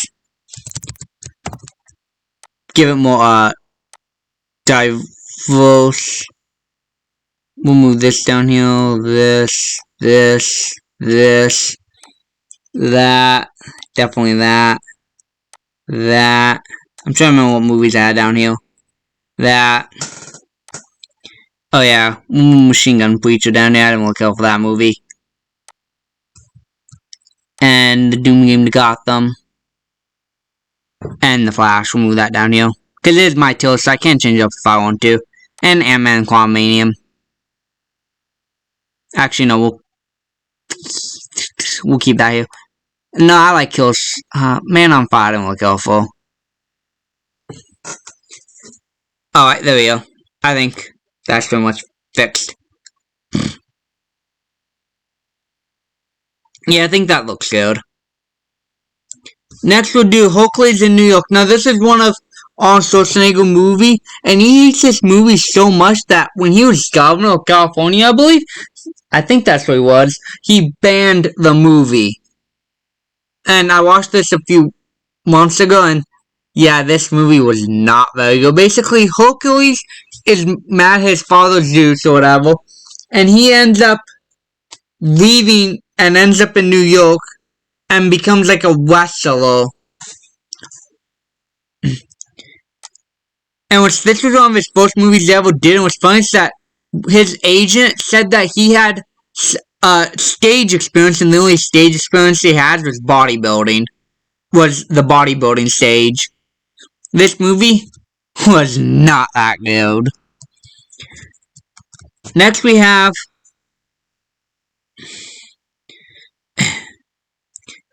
Elemental. It's basically about fire, water, earth, and air. And this girl, Fire, I believe her name's Ember, has to, wants to run her father's shop, but she has a temper, so he doesn't want her to, because half the time she blows up on the customers whenever they ask her a question.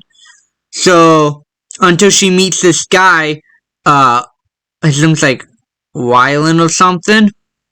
Well, he's a city inspector, and he ends up getting stuck though, and he ends up writing up a bunch of stuff.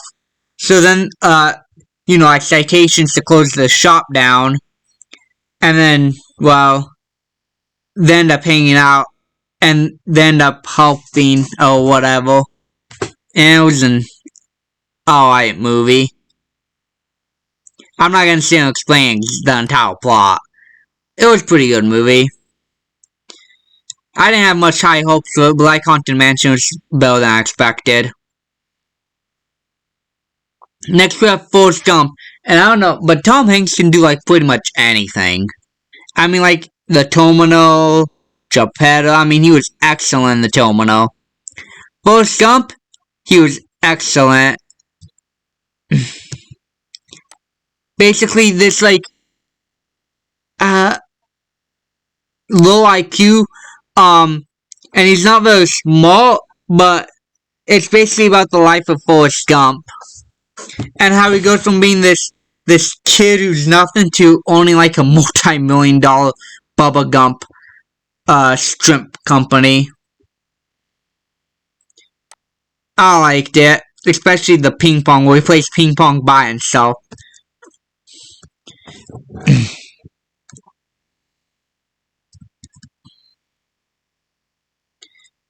Next we have The Master of Disguise. Now this movie was, and this is considered to be one of the worst movies ever made.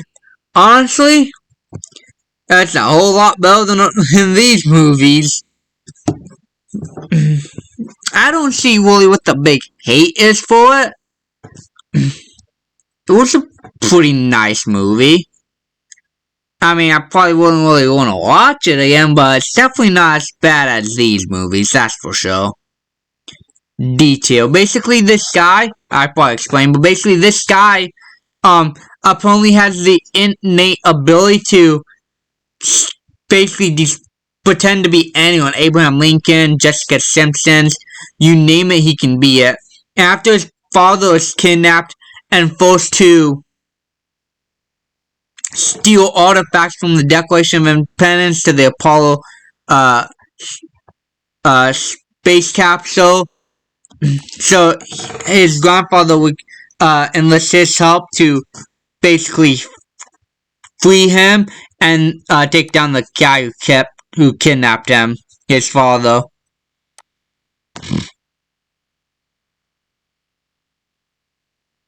Next we have the Outlaws. Basically, this guy's getting married, and his in-laws are coming, and it turns out that they're actually a group of bank robbers. So after his fiance's killed, well, not killed, but kidnapped, I mean, they end up working together to basically free her and get rich. It was, eh,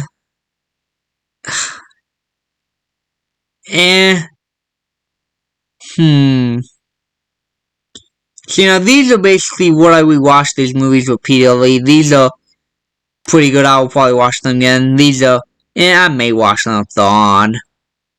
But,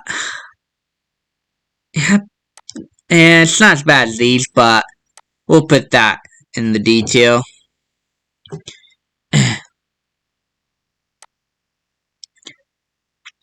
Next, we'll do Green Lantern Below My Power, which is about John Stewart, Green Lantern, who is recruited by the Green Lantern Corps to defeat Sinestro. Now, John Stewart's probably like, I know Jessica Cruz is my favorite Green Lantern. I guess he's like probably my second or third. It was an alright movie. It was a lot better than these movies, that's for sure.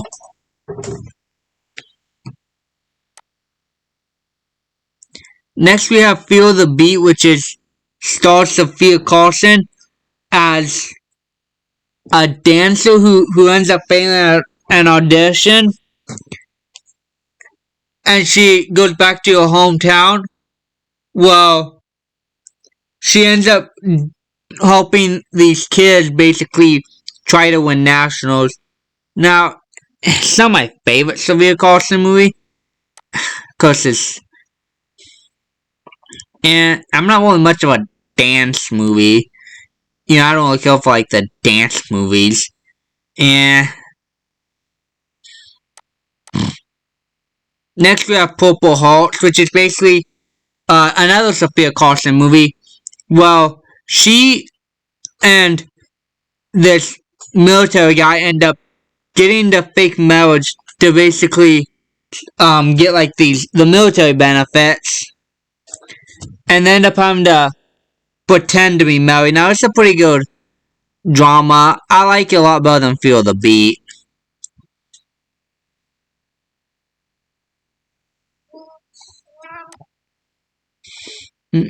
Next, we have The Machine, which is based off of the comedian story about him in Russia. Well, years ago, he robbed a Russian train while he was on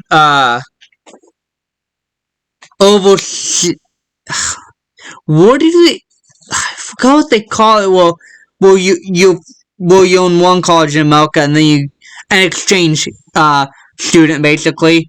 And 30 years later, him and his father, Mark Hamill, get kidnapped and are forced to steal this pocket watch back. Well, after they stole it, they forgot where he pulled it. Now, I watched after I heard about this movie, I watched a bit of the comedian's performance, like the actual guy who portrayed himself in this movie.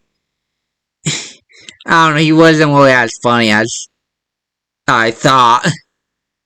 He wasn't really that funny. I mean, the movie, here. Oh no, it's not really much to it.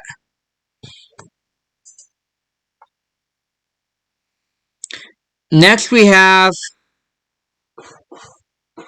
we'll do Spy Kids again, which is feature Zachary Levi. And this is the latest in the Spy Kids universe. So basically, there's this video game, which, I don't know, the video game looks kind of pathetic. And they end up releasing this bias. Well, in order to do anything, you have to you have to play the video game. Whether you're gonna buy something, turn on the TV, whatever. And I mean, I just really like it because of Zachary Levi, but I mean, then again, aside from the video game aspect, I do like all the techs and gadgets. And the kids weren't half bad. But, I don't know, the video game just looked kind of pathetic. It was supposed to be next stage things. It looked like some cheap mobile game. Next we have Dungeons & Dragons Honor Among Thieves. Now this was a really great movie. Basically, this guy and his friend are arrested and in prison for like I want to say like 2 years or something. And they finally escape and track down one of the old teammates who had actually, turns out that actually tricked them and got arrested. And he wanted to get all 3 arrested, but he only got 2 because the mage got away. So together they have to take him down and the evil witches that work with them. Now, I probably would watch this again. This was a pretty great movie. I've always wanted to try playing Dungeons & Dragons, but never really found the time or the people to do it with.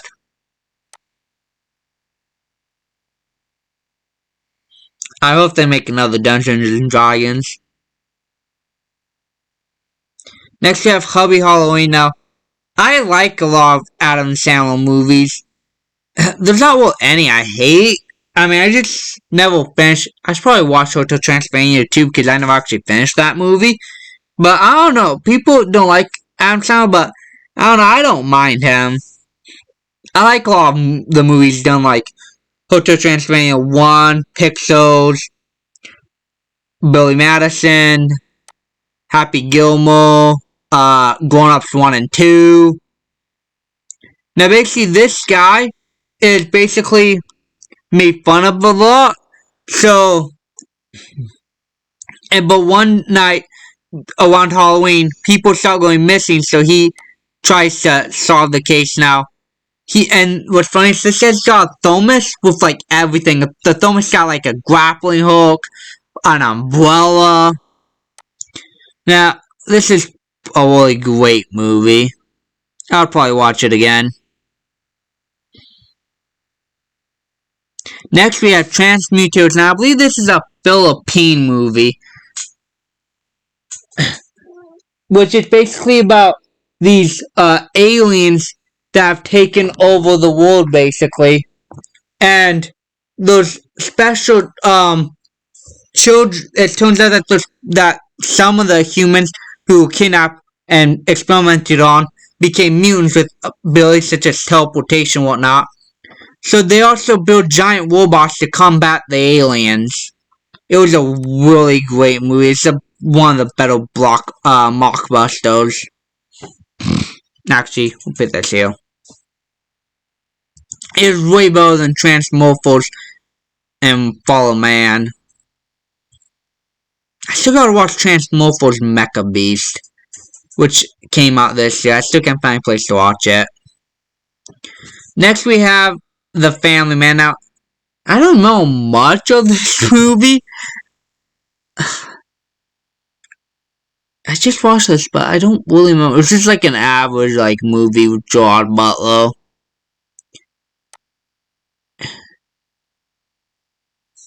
I really don't I don't pretty much almost every movie I've seen this, except for this one and The Mother. We'll just put this here. just because it wasn't good enough to remember. Movies should be impactful, and should be able to remember them. Next, we have Megan, which is about a robot that ends up becoming sentient, and she ends up killing anyone who doesn't like her friend. It was a pretty great horror movie. There's some of that. No. Well, I was gonna say some of the kills were bad, but they were pretty decent.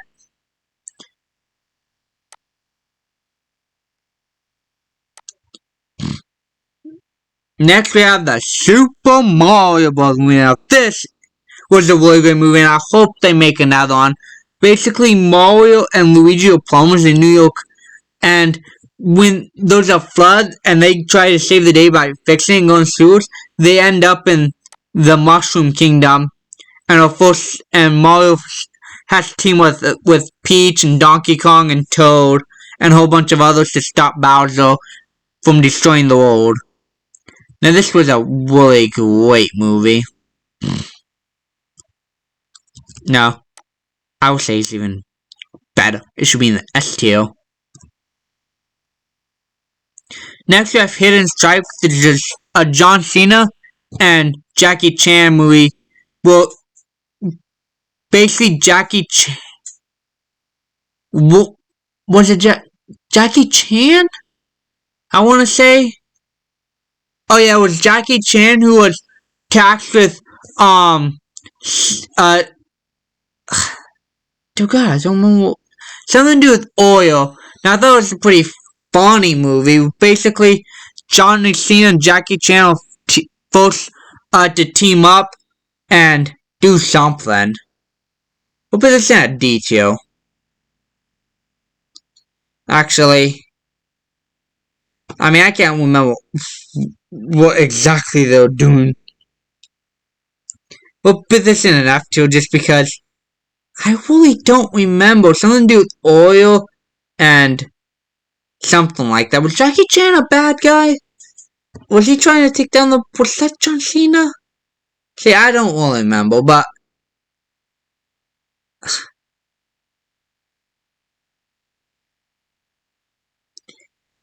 like I said with the fan, man, if I can't remember, it's still going in this too.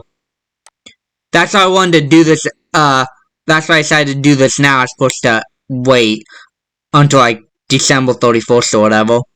Next we have Elle, which is a biopic of how the Elle Jordans came to be. The shoe. Now, I thought this is a really great movie, which basically Matt Damon has to convince Viola Davis, who plays the mother Michael Jordan. I was gonna say Michael Jackson, but no, Michael Jordan, to design the shoe because they were supposed to choose like 3 or 5 players to bank on, but Matt Damon's like, what if we do one player? And what's funny is that Michael Jordan makes like $400 million a year alone just from the commission of the shoe that his mother convinced them to give him. Now this is a really great biopic. What did I do with oh yeah, like Antron Fisher. Next we have Monster High. Now, I'm gonna be honest, I didn't really care for the Monster High franchise. I want an Ever After High live action movie. That's where I am. I like Ever After High, but these movies were basically Claudine Wolfe is half human, half monster, and she ends up attending this school full of monsters. And that's basically what happens until it turns out that there's an evil monster at the school. Which is funny, why do they keep making Hyde evil? Like, even in Wednesday, Hydes were considered evil beings. And this one focuses on Claudine Wolfe, and Monster High 2 basically focuses on Dracula. And then the third one, I guess, is going to focus on Frankenstein when it comes out. But they were alright movies. I mean, I'm just before Descendants and Ever After High over them. I just need an Ever After High live action movie.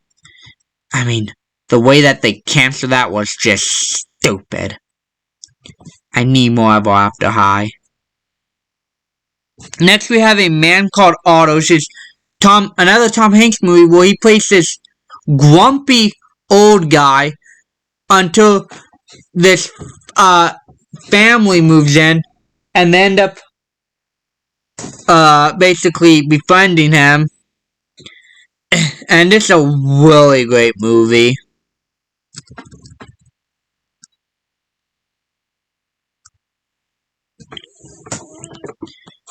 Next, we have The Ice World. Well, basically, Liam Neeson and his brother, Ohio, to transport materials to this site after a cave-in collapses. But they must traverse the treacherous ice world, which is extremely dangerous. Now, this is a really good movie. Actually, we'll put this in the C tier.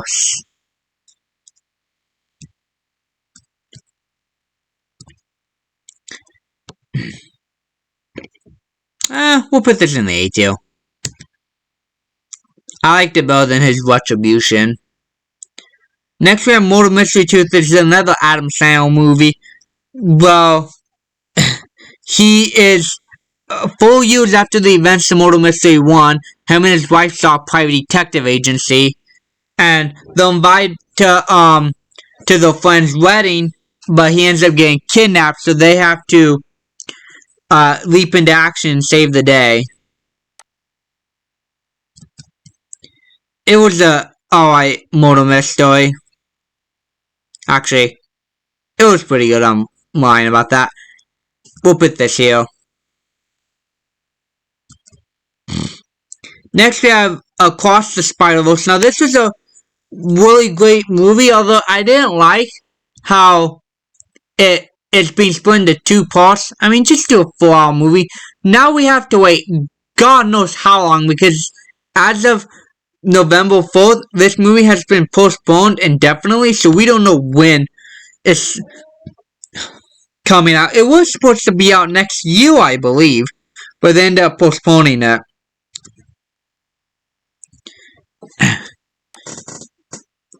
And this was an okay movie. I mean, there's a lot of spider people in it.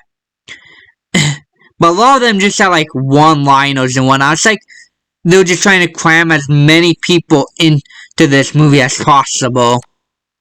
With all the pointless cameos. Like, really, Insomniac Spider-Man. He had like one line. I mean, either don't just have them in the background. If you're just gonna give them like one-liners or whatever, have them do something more like Spider-Man India or Lego Spider-Man. And they'll think that the whole canon event was just stupid. Like, how is saving the life of one guy going to end the war, end the Earth? If you save the police captain, how are you gonna save? How is that gonna destroy the world? It's like on Heroes when it's like save the cheerleader, save the world. Like, seriously, the death of one person is gonna decide whether or not the world lives or dies. Kind of stupid. Next we have Mutant Mayhem. Now, I did not really like this movie. I mean, I'm more of a 2003 and 80s TMTI. But not only that, like, oh my goodness, the Turtles were so freaking annoying and cringe. Like, I mean, sure, they're teenagers, but not every teenager has to be annoying like them. Like, look at Miles Morales. He's a teenager and he was annoying. He was actually likable. I did not care for any of these. I didn't really kill for this movie. I didn't really kill for April, for Master Splinter, who just seemed like a pathetic old man. I mean, even in all the other versions. Now, this movie is just, yeah.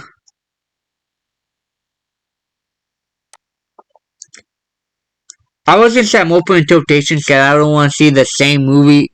You know, what's the point of seeing like the same movie 2 different times? You know, like I said earlier, I believe,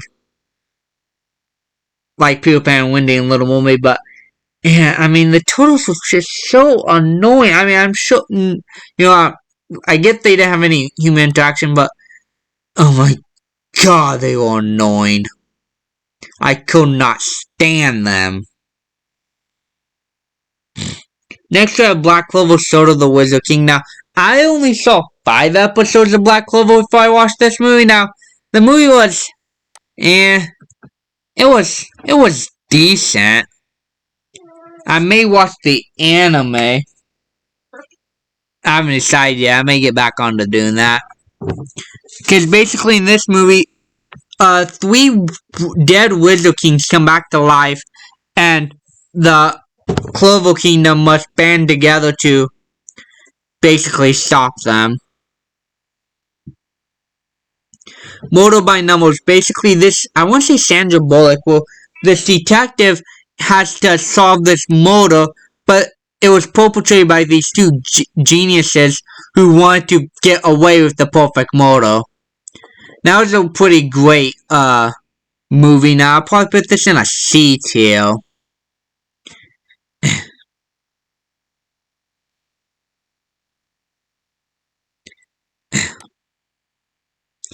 Now I know I'm saying a lot of these movies are great, but next we have The Boy, which is based on another true story and features Jamie Foxx and Tommy Lee Jones.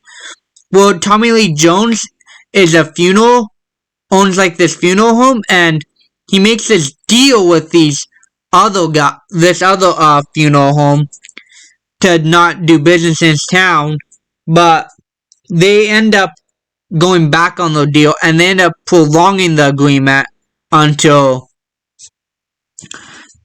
4 months pass, pretty much.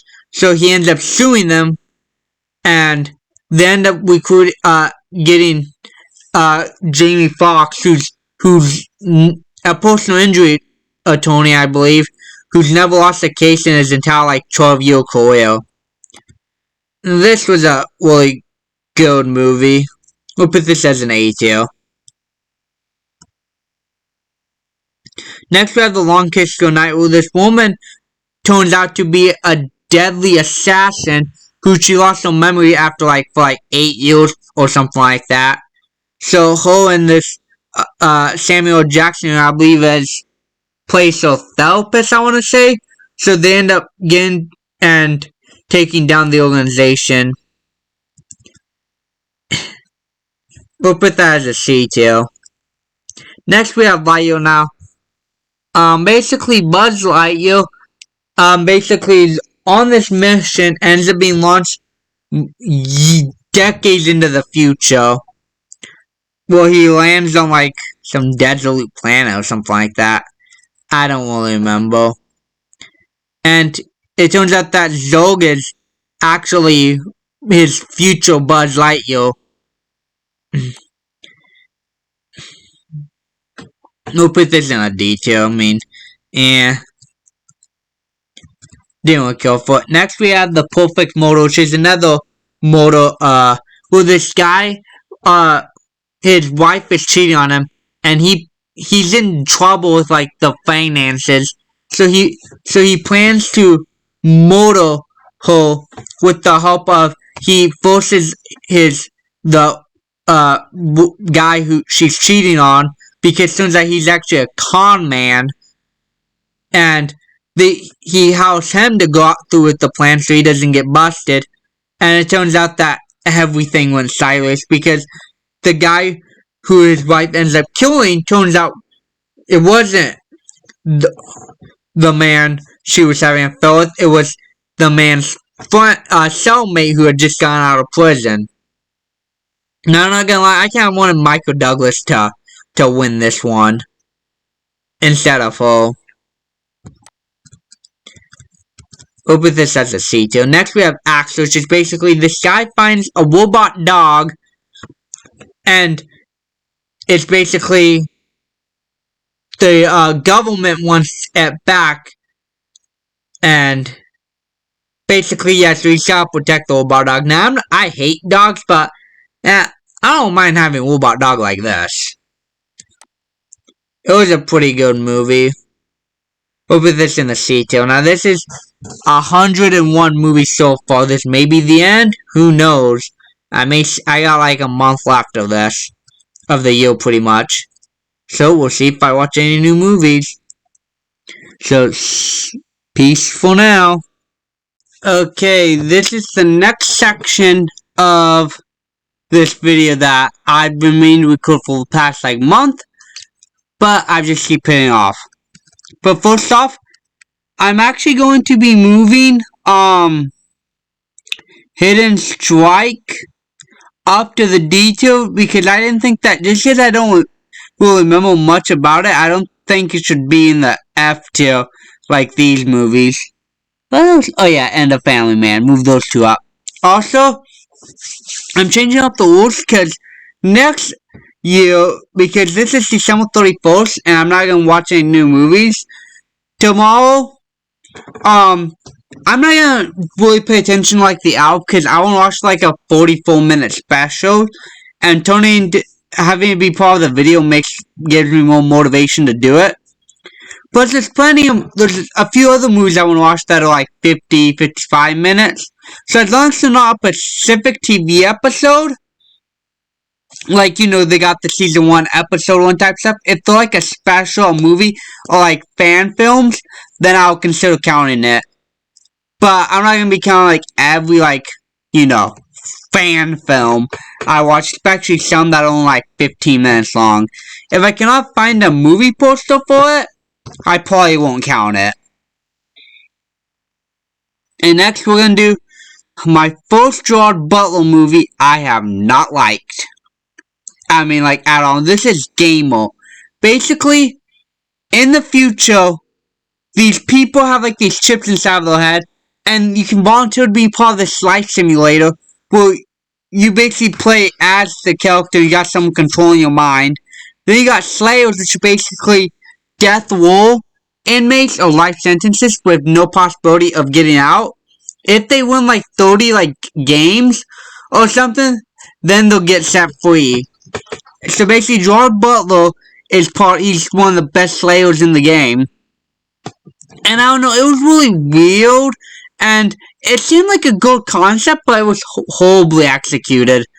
Like, all of a sudden, you got like 20 people on the battlefield, which I guess are like chess, he's got like a team or something. And they're killing a bunch of people, and then all of a sudden, boom. He wins the game somehow. I'm like, did he kill the bad guy or something? And the whole human thing, I mean, like, they were like helping him, they were like trying to, you know, they were the activists. And you only know they die from like a 2-second flashback. I'm sorry, but this has got to be in the F-tier movies. I did not like that. Next up we have Leave the World Behind.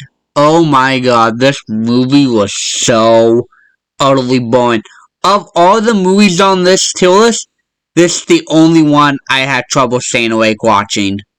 Even my most hated movie, She-Wolf, I mean, I was just waiting for that thing to end, but like, Leave the World Behind, it's basically this family goes on a spur-of-the-moment trip to some cabin, and they, and then all of a sudden, I don't know, it was just basically a bunch of, what the fuck is happening? Talking, what the fuck is happening? Talking, basically that for 2.5 hours. They left so many unanswered questions, and so many what-ifs, like, they thought it was some kind of, like, Taliban saying death to America, or something like that.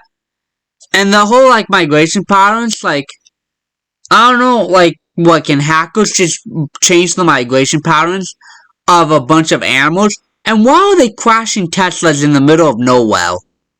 And then the whole George person, I mean, like, they were talking about getting, like, some kind of client, and then all of a sudden, it was like, oh my god, are these people actually George and his daughter?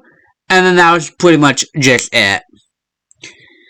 F to a movie. Now, and my mom is a big fan of Julia Roberts, and she was like, I mean, I'm surprised she did this movie. I mean, she doesn't do bad movies.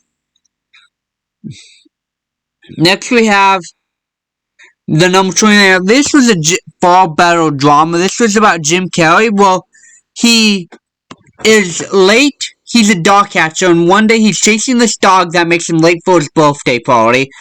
So he ends up meeting his wife at this bookstore and get this book called The Number 23.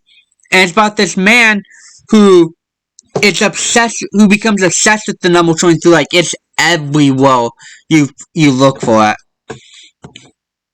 And then so he spends, because there's so much similarity between the character and himself. And as it goes on, and his son becomes more obsessed with it, as they go on, they discover that the book was actually written by Jim Carrey. He actually, turns out his character actually wrote the book as a confession for killing, like, his then girlfriend. Because he wrote it as a confession, a long-winded confession about why he did it, and then he jumped out the window to kill himself. Only turns out he didn't actually die. He had, like, amnesia and like a coma or brain dead for a few months. So one of the doctors who's looking after him ended up publishing the book under his assumed alias. It was a really good movie. A tier. Next we have The School for Good vs. Evil. Basically, these two outcasts are at, on like this village, and they each get invitations to the schools, one for good and one for evil, and they end up getting them mixed, and they end up going to the opposite schools they thought they were going to, and it involves magic, and I'm trying to remember, I saw this movie a few months ago. Yeah, I keep getting movies confused with if I saw these last year or this year, but no, I'm pretty sure I saw this one in 2023. And no, I watched The Society for Second Born Wars, I think, like, last year. Oh no, did I watch these two back to back? I don't remember. So, this movie was I mean, it seems like, this and Second Born Warriors, and they're alright. Actually, we're moving this up to C2. Next we have The Truman Show. Well, basically, it's another Jim Carrey movie, except this guy's entire life is being filmed 24/7. There's absolutely no commercials. Instead, they have well-placed product placements. So, and Jim Carrey at first doesn't realize it until a camera falls out of the sky, and he starts getting suspicious of everyone around him, like the paid actors in the city. So he tries to get away, but during a few seasons ago, they killed off his father specifically so he wouldn't leave. They killed him off as in like a boating accident to make him stay over the water. But yeah, it's a really good movie. Like Jim Carrey, I like pretty much all of Jim Carrey's movies. Him, Nicolas Cage, Jamie Foxx, and Tom Hanks are my main top 4 actors. Speaking of Tom Hanks, we got Sully. Well, basically, this is based on a true story, and, well, Sully was flying a plane, and bullets got into the propellers, so he was supposed to crash land the Hudson, and this movie is, because according to the FAA, they claim that he could have gotten back to the flight, and they did a whole bunch not the flight, but the airport that they were supposed to, and they did a whole bunch of simulations that proved it, except they forgot to account for the human the human factor, Sully and his co-pilot, they never trained for anything like that. So they had like 30 seconds of trying to figure things out, and they had no idea what was going on. So you add in the 30 seconds, and boom, they were telling the truth. They could have never made it back in time. A-Till movie. Man, this is looking like a pretty well-balanced list. Next, we have Wish. Now, basically, I'm just gonna be honest, this is why I don't listen to people or critics or anything, because people hating on this movie have never even seen it. Like, I'm like, people are like, oh, this movie sucks, and I'm like, have you ever seen it? No, why would I go watch that? So honestly, basically, this girl Asha is, I think that's actually her name. In the city of Rosa, there's this King Magnifico who can grant any wish. You give him your wish, you forget it, and then about once a month, he grants you the wish. Well, he grants one person a wish. But one day when she was trying to become an apprentice for him, he showed her, and she wanted him to grant her Sabo's wish, but his wish was to inspire people. And he's like, well, that's too broad. That could mean anything. Inspire revolution or whatever. So she gets mad that he's never going to grant his wish like he promised. So, and one night she wishes upon a wishing star, and Star comes, and they end up trying to help her free all the wishes to let people be happy again. But King Magnifico becomes under the influence of black magic and tries to stop her. Now, I really love the songs and the characters. And if you think about it, people are starting to agree with the king about not granting wishes, but you have to understand, like, you know, like people, like, for example, the American dream. People come to America with the promise of something. Like, they came to Warza with the promise of getting the wish granted. Like, King Magnifico brags about it. He has a whole ceremony about granting wishes and getting the wishes. So when he outright tells you, oh yeah, I'm not gonna do that, that's too dangerous. When in reality, he doesn't actually, it's not really dangerous at all.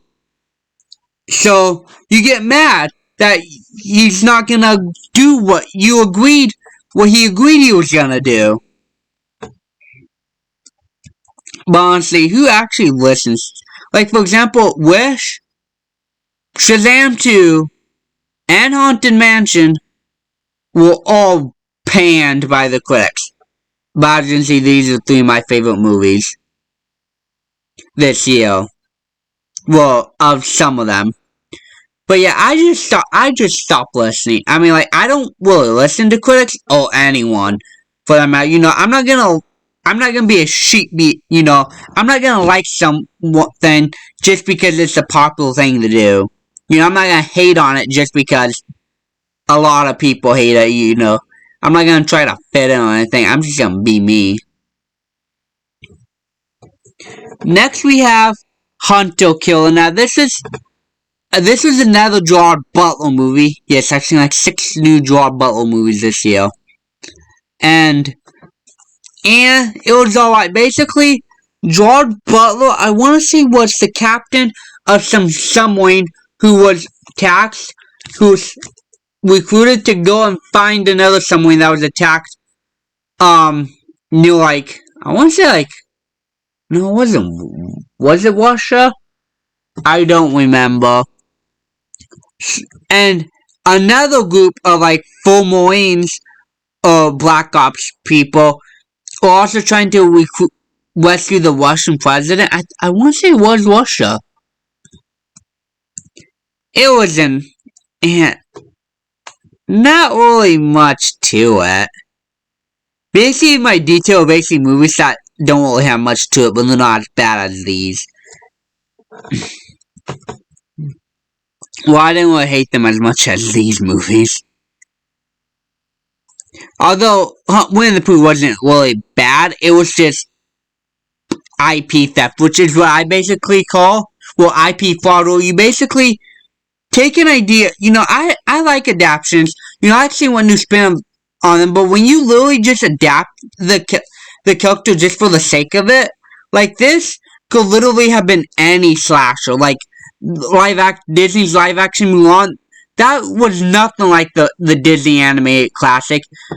You just basically slap the characters on it like HBO Velma and call it an IP when they're nothing similar at all. Not personality, not characters, nothing.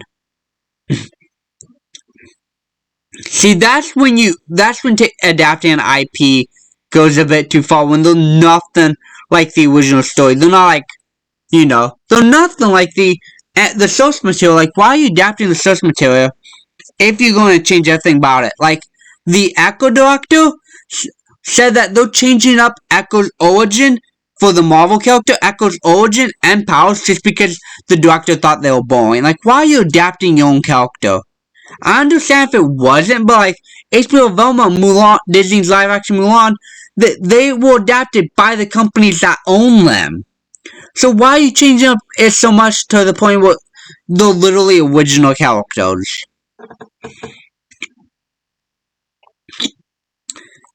Next we have Mr. Monk / movie. I didn't really watch all of Monk, but I did see bits and pieces of it, and I watched this movie with my grandma, who watched a bunch of Monk. And if you ask me, this is what TV shows need to do, like Psych. As opposed to going on for like 15, 20 years, where it gets boring, like The Simpsons or Law and Order. End after like 8 to 10 years, and then come back for a reunion movie like Mr. Monk did. Basically, in this one, it's been 12 years since the last episode, and he spent nearly a decade writing this like autobiography, but it was like 600 pages, and he would literally write 2 paragraphs on the suspect and then 9 pages describing his vacuum cleaner, which I thought was hilarious, because he was cured of his OCD until COVID hit. And then he reverted back. So, and his daughter is also his stepdaughter is getting married. But her husband is to end up murdered by this billionaire named Rick Eden after he sabotaged his bungee cord. But he replaced his tape measure with another tape measure that was off by like a centimeter. Not enough to tell it, but when you cut 240 something feet, it gave him 6 extra feet to where he hit the ground and died. And Mr. Monk was contemplating, offing himself because, well, he was gonna be forgotten in a little bit, and with everyone leaving him, he had nothing else. Until his wife came to him, his dead wife came to him, and told him, why don't you take the new police captain up on an offer and help people like you did with all of us? As they have, a bunch of the victims of the cases he solved. I'm putting this movie in S tier. It was really great for a movie and really kept the spirit of, the movie and the show. Like Psych did. That's what, The Simpsons just needs to end. It keeps going on and on to the point where I only watch the Treehouse 4 episodes, or if I catch it on and there's literally nothing else on TV, then I might watch it.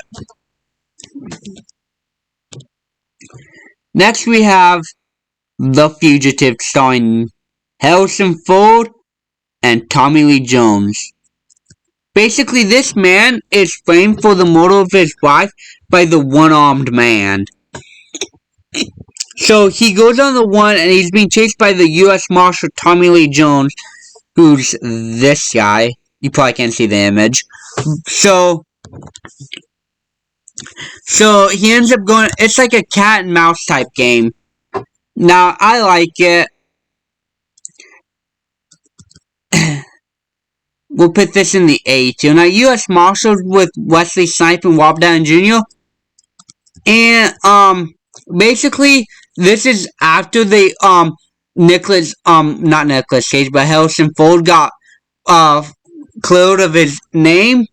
And now they're chasing up a different person named, who's played by Wesley Snipes.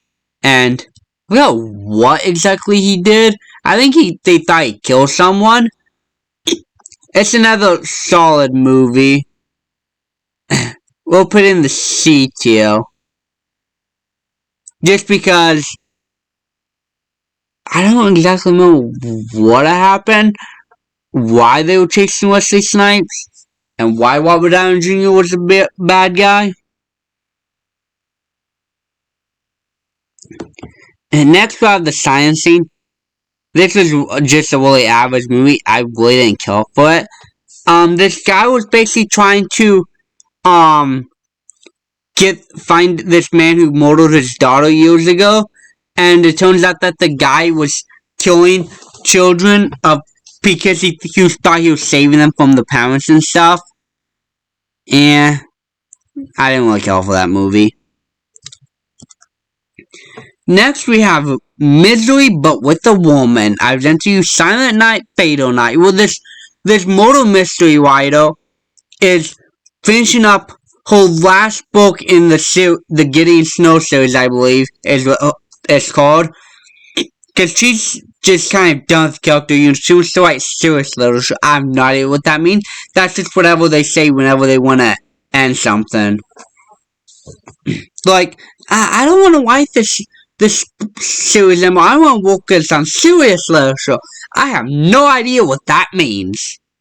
Like, what even is serious literature? You gonna write some freaking War and Peace? Or something like that? So, her manager, who made a bunch of bad investments, kidnaps her after he tricks her to go stay at his secluded cabin in the middle of the nowhere. And he faked her death because his plan was to find a novel after her that she was working on before she died and publish it posthumously and keep all the money. And he's like, alright, now it takes me like it, and he wanted to write it in like 7 weeks, I think. And she's like, it takes me you, and it's like, to write a novel, and he's like, no, it takes you to publish a novel. If you write 400 to 4,000 words a day, you should be done in about 21 days. Chop chop, or something like that. So he wants to write a murder mystery novel, but her biggest fan is watching some old footage of her after they thought she was dead, and she realized that the woman that the author always said that she waited a month to write her next mystery novel to gauge the fan audience, to gauge the fan reactions, and see, if they want another one. And if you guys couldn't guess, this was a Lifetime movie. We'll put this in the C tier. Just because I don't really think it's like up here with the A tier. I don't know, Lifetime movies are just weird. Like Thriller Seduction and Seven Little Virgins, I think so it's called. Seven Little Sinners. I don't remember. Those movies were just plain boring. I was gonna say they suck, but Thriller Seduction was alright. The other movie was just downright dumb. Next we're gonna do The Cobbler. Now this Adam Sandler movie I didn't care for at all. Basically, this shoemaker discovers an ancient antique he had in his basement that can magically make shoes, fix shoes, and you can literally become the person of you wearing them.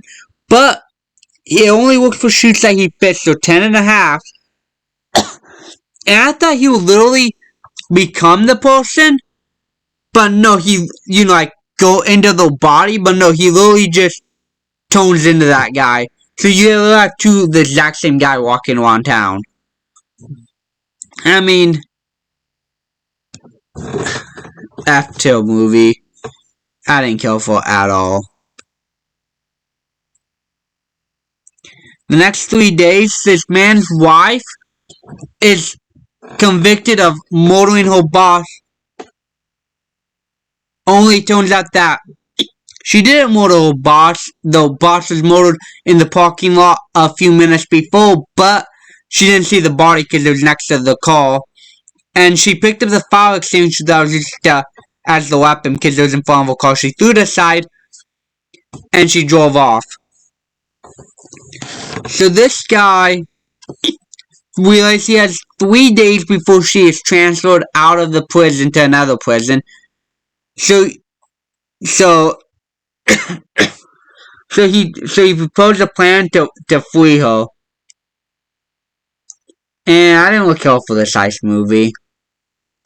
I'm a big heist or prison break movie like Shawshank Redemption, but I didn't look out for that. Next we have Shawshank Redemption.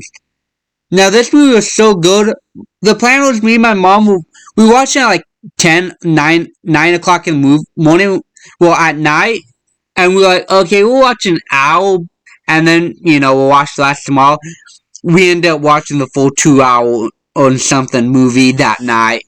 It was so entertaining. Basically, this man's a accountant, I believe. Oh, he works in the banking system. And his wife is killed, and he was on his way though to the house anyways, but he ended up getting second thoughts about shooting the man she was having the affair with. So he tossed the gun in like the river or something, so they couldn't find the weapon. So he ends up going to prison, and it goes throughout the course of like 17 to 19 years. And after 19 years, he finally sets his plan in motion to escape.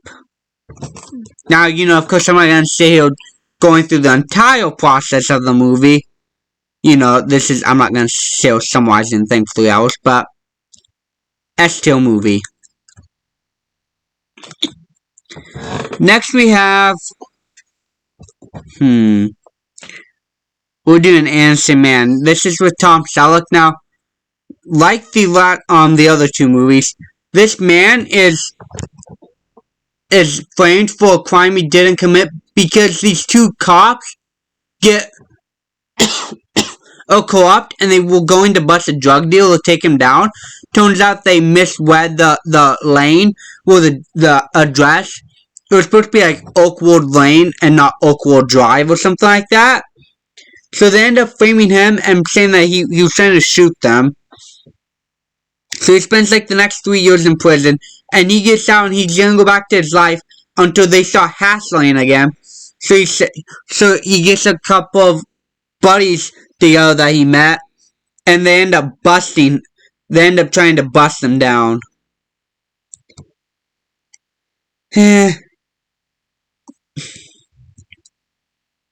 I wouldn't really watch. Like, the detail basically movies, D's and F, like, I wouldn't really watch these unless they're like on. They just won't anything like memorable.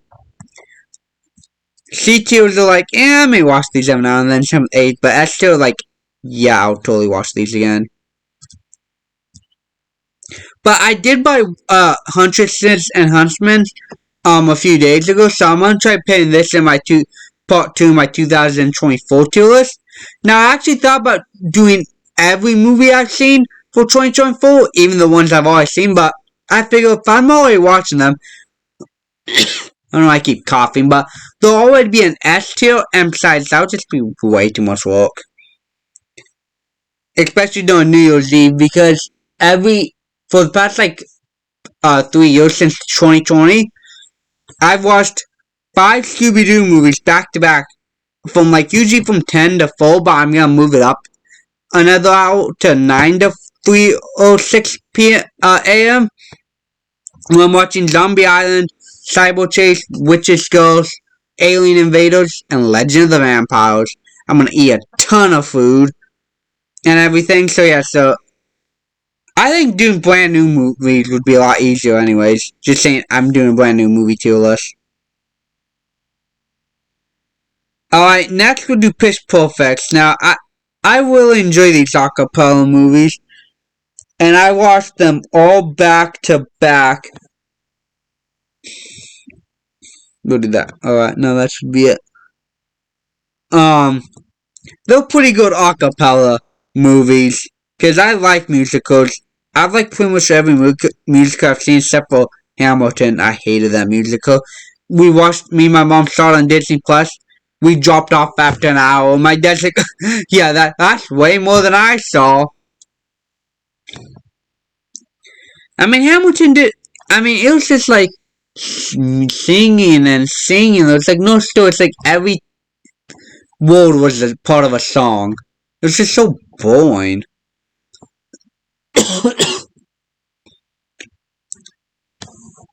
But yeah, but I can't really dethrone these three, so like Scream, I'm gonna kind of break these. I'm just gonna combine these onto one. Well, basically, this girl ends up joining an a cappella group, ends up going for a competition.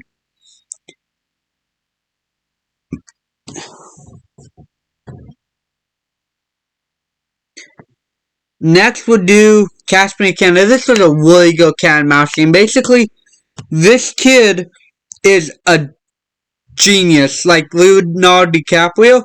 He, on like his first day of high school, he just transferred this to school, and these guys were messing with him in the hallway, and he walks into the classroom, and someone says something to him that pisses him off. So he literally walks up to the whiteboard, the chalkboard, and starts writing his name down like he's a freaking teacher. And the parent teacher, the principal's like, yeah, for the past 2 weeks, your son has been teaching this class. He even had a parent-teacher conference meeting and was planning a field trip to some French bread factory, because I think it was like French 101 or something like that. So he ends up becoming a check forger, and it's based on a true story, like the other Tom Hanks movie, Sully, because Tom Hanks plays the FBI agent who's after him. So he was a pilot. He pretended to be a doctor. He was going to pretend to be a lawyer, and forging all these fake checks to get like this money and getting free flights.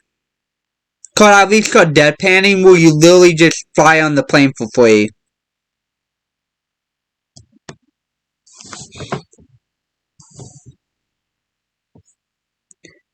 Next we have Idiocracy, and I'm just gonna say this movie is so 2005. That's what I felt like watching. Basically, this guy, Luke Wilson, is part of this experiment. Gets recruited for this experiment to freeze him for a year and wake up. And this outside person, this prostitute, is also selected because there was no one that fit the criteria for the woman. So she's elected. But, like,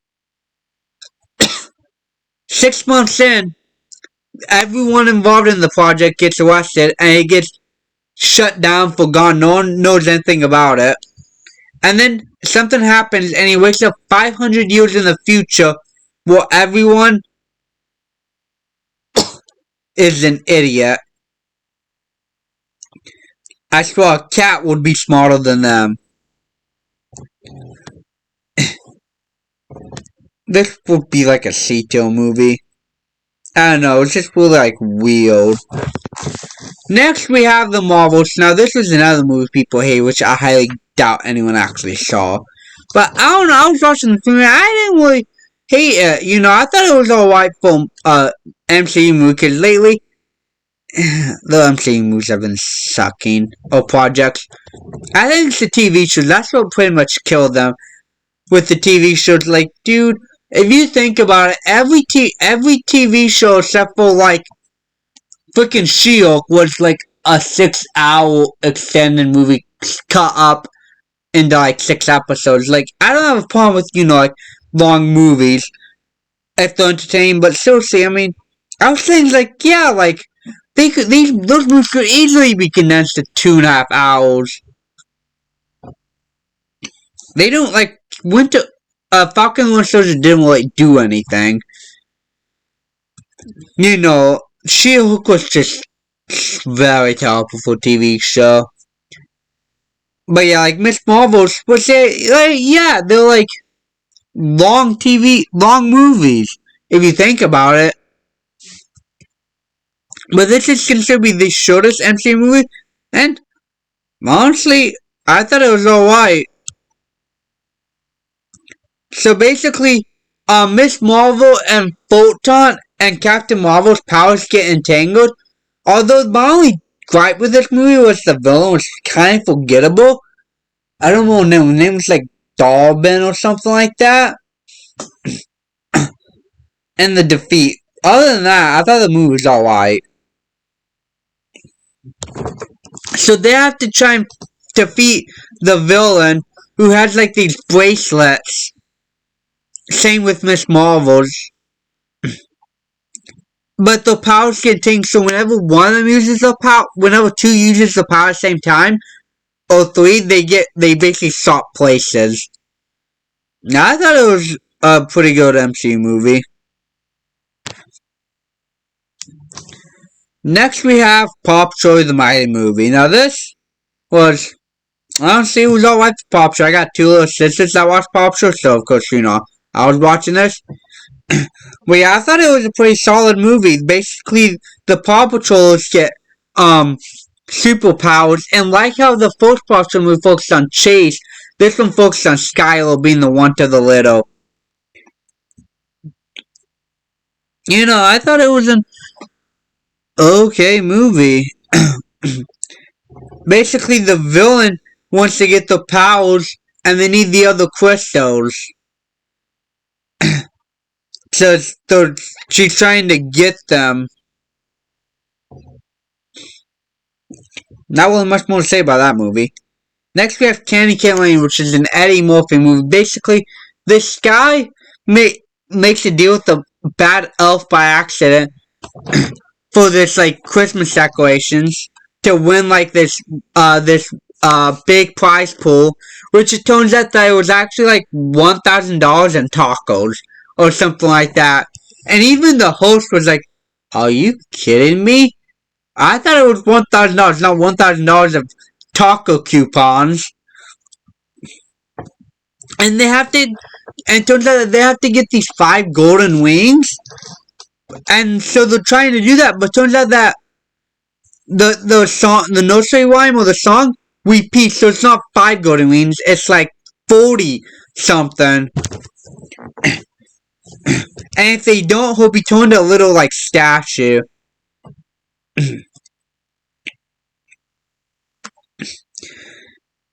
Alright, next we have Daphne and Wilma. Now this was surprisingly not, I didn't even know this movie existed until I was doing my Scooby-Doo tier list.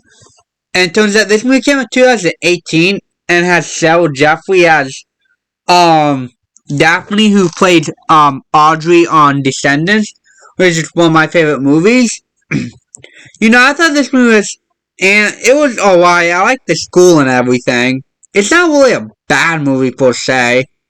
It's just kind of low budget, and they ended it on a setup for a sequel, which honestly, I'm not gonna lie, I hate when they do that. When they set up a movie for a sequel and have no plans if they're actually gonna make a sequel. But I will hate it like Fast 10. Well, they end it on a cliffhanger. What's Fast 10 at? Hang on. I'm looking for Fast 10. Give me like 5 seconds. Do you like Fast 10 at? Fast 10 should be here. You tell me that I don't have Fast 10? Oh my god, what is Fast 10? It should be here. Scream, more mystery, more mystery. I know it's here. I remember doing that. There we go, Fast 10.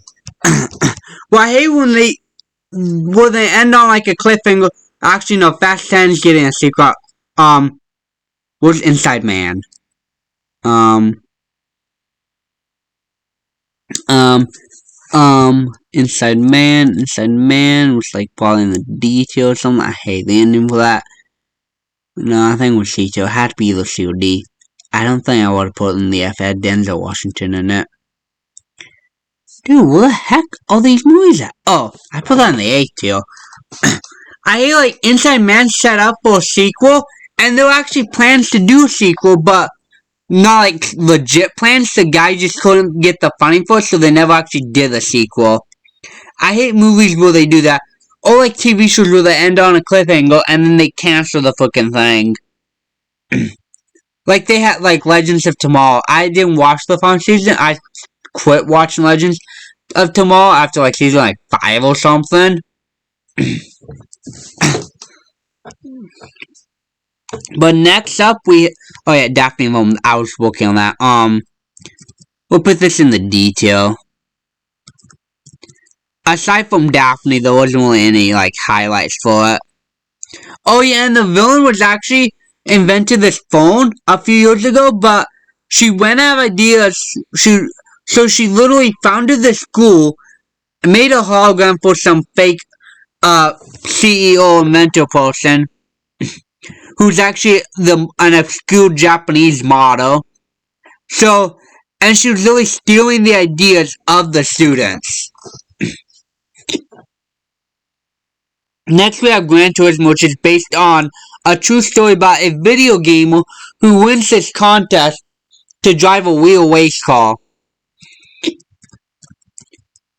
C-tier movie. That's literally it. There's not much to it. He enters like NASCAR, the Indy 500. Next we have Scott Pilgrim vs. The World. This, like Idiocracy, was really 2010. Now, I watched the anime TV series, and like everyone else, I liked it. But yeah, I don't know, this was a really weird movie to watch. Basically, this guy falls in love with this girl but it turns out that in order to date her, he has to defeat 7 evil exes in like these video game style fights.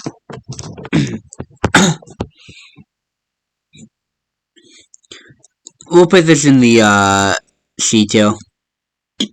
Wow, a lot of these movies on the C-tier. Next we have Thanksgiving. Well, during Black Friday, these people went nuts. They basically rioted and killed like 3 people. So a year later, this guy is hunting down these people who involved in it. Like one of my favorite scenes in the movie was this guy who looked for security, because during the big thing, they had like hundreds of people there. They had 2 security guards to work the store, and one of them left, the other one died. But the guy who abandoned his post was getting ready to leave the city after the murders were happening, and he has this cat, and he's gonna leave the cat though, and the guy comes in the house, and he kills the guy, and before he leaves, he looks at the cat who's standing by the food bowl, like, oh my god, you better not kill that cat. And then it cuts to the scene, and the guy fed the cat before he left, so the cat wasn't starved to death. Which, honestly, made me like the killer. And yeah, it turns out that he was actually the sheriff who was having an affair with this woman who was going to leave her husband for him. And she was pregnant with this child, but she, of course, died in the riot. So he's getting all the proof that he's fully responsible for his death. It was a really good slasher movie. A tier. Alright, so I think that is going to do it for this video. 3, 6, 9, 10. I'm not going to count all these movies. How many movies are on here? Alright. 130 movies. So I've seen exactly 130 brand new movies this year. Dang. I wasn't even planning on that. I was just watching these movies. So yes, when I say brand new movies, I mean movies I've never seen before. That includes like Ape vs. Monster, Die Hard, Scream, Forrest Gump, Pitch Perfect, Totally Killers, The Burial, Killer Sofa. All these movies. Now, of course, this should be like 3 hours, so, I try to, like, not spend like 20, 30 minutes talking about one movie. I like to move on to the next one because I got a lot to get through. But anyways, hope you enjoyed. Let me know what you think down in the comments.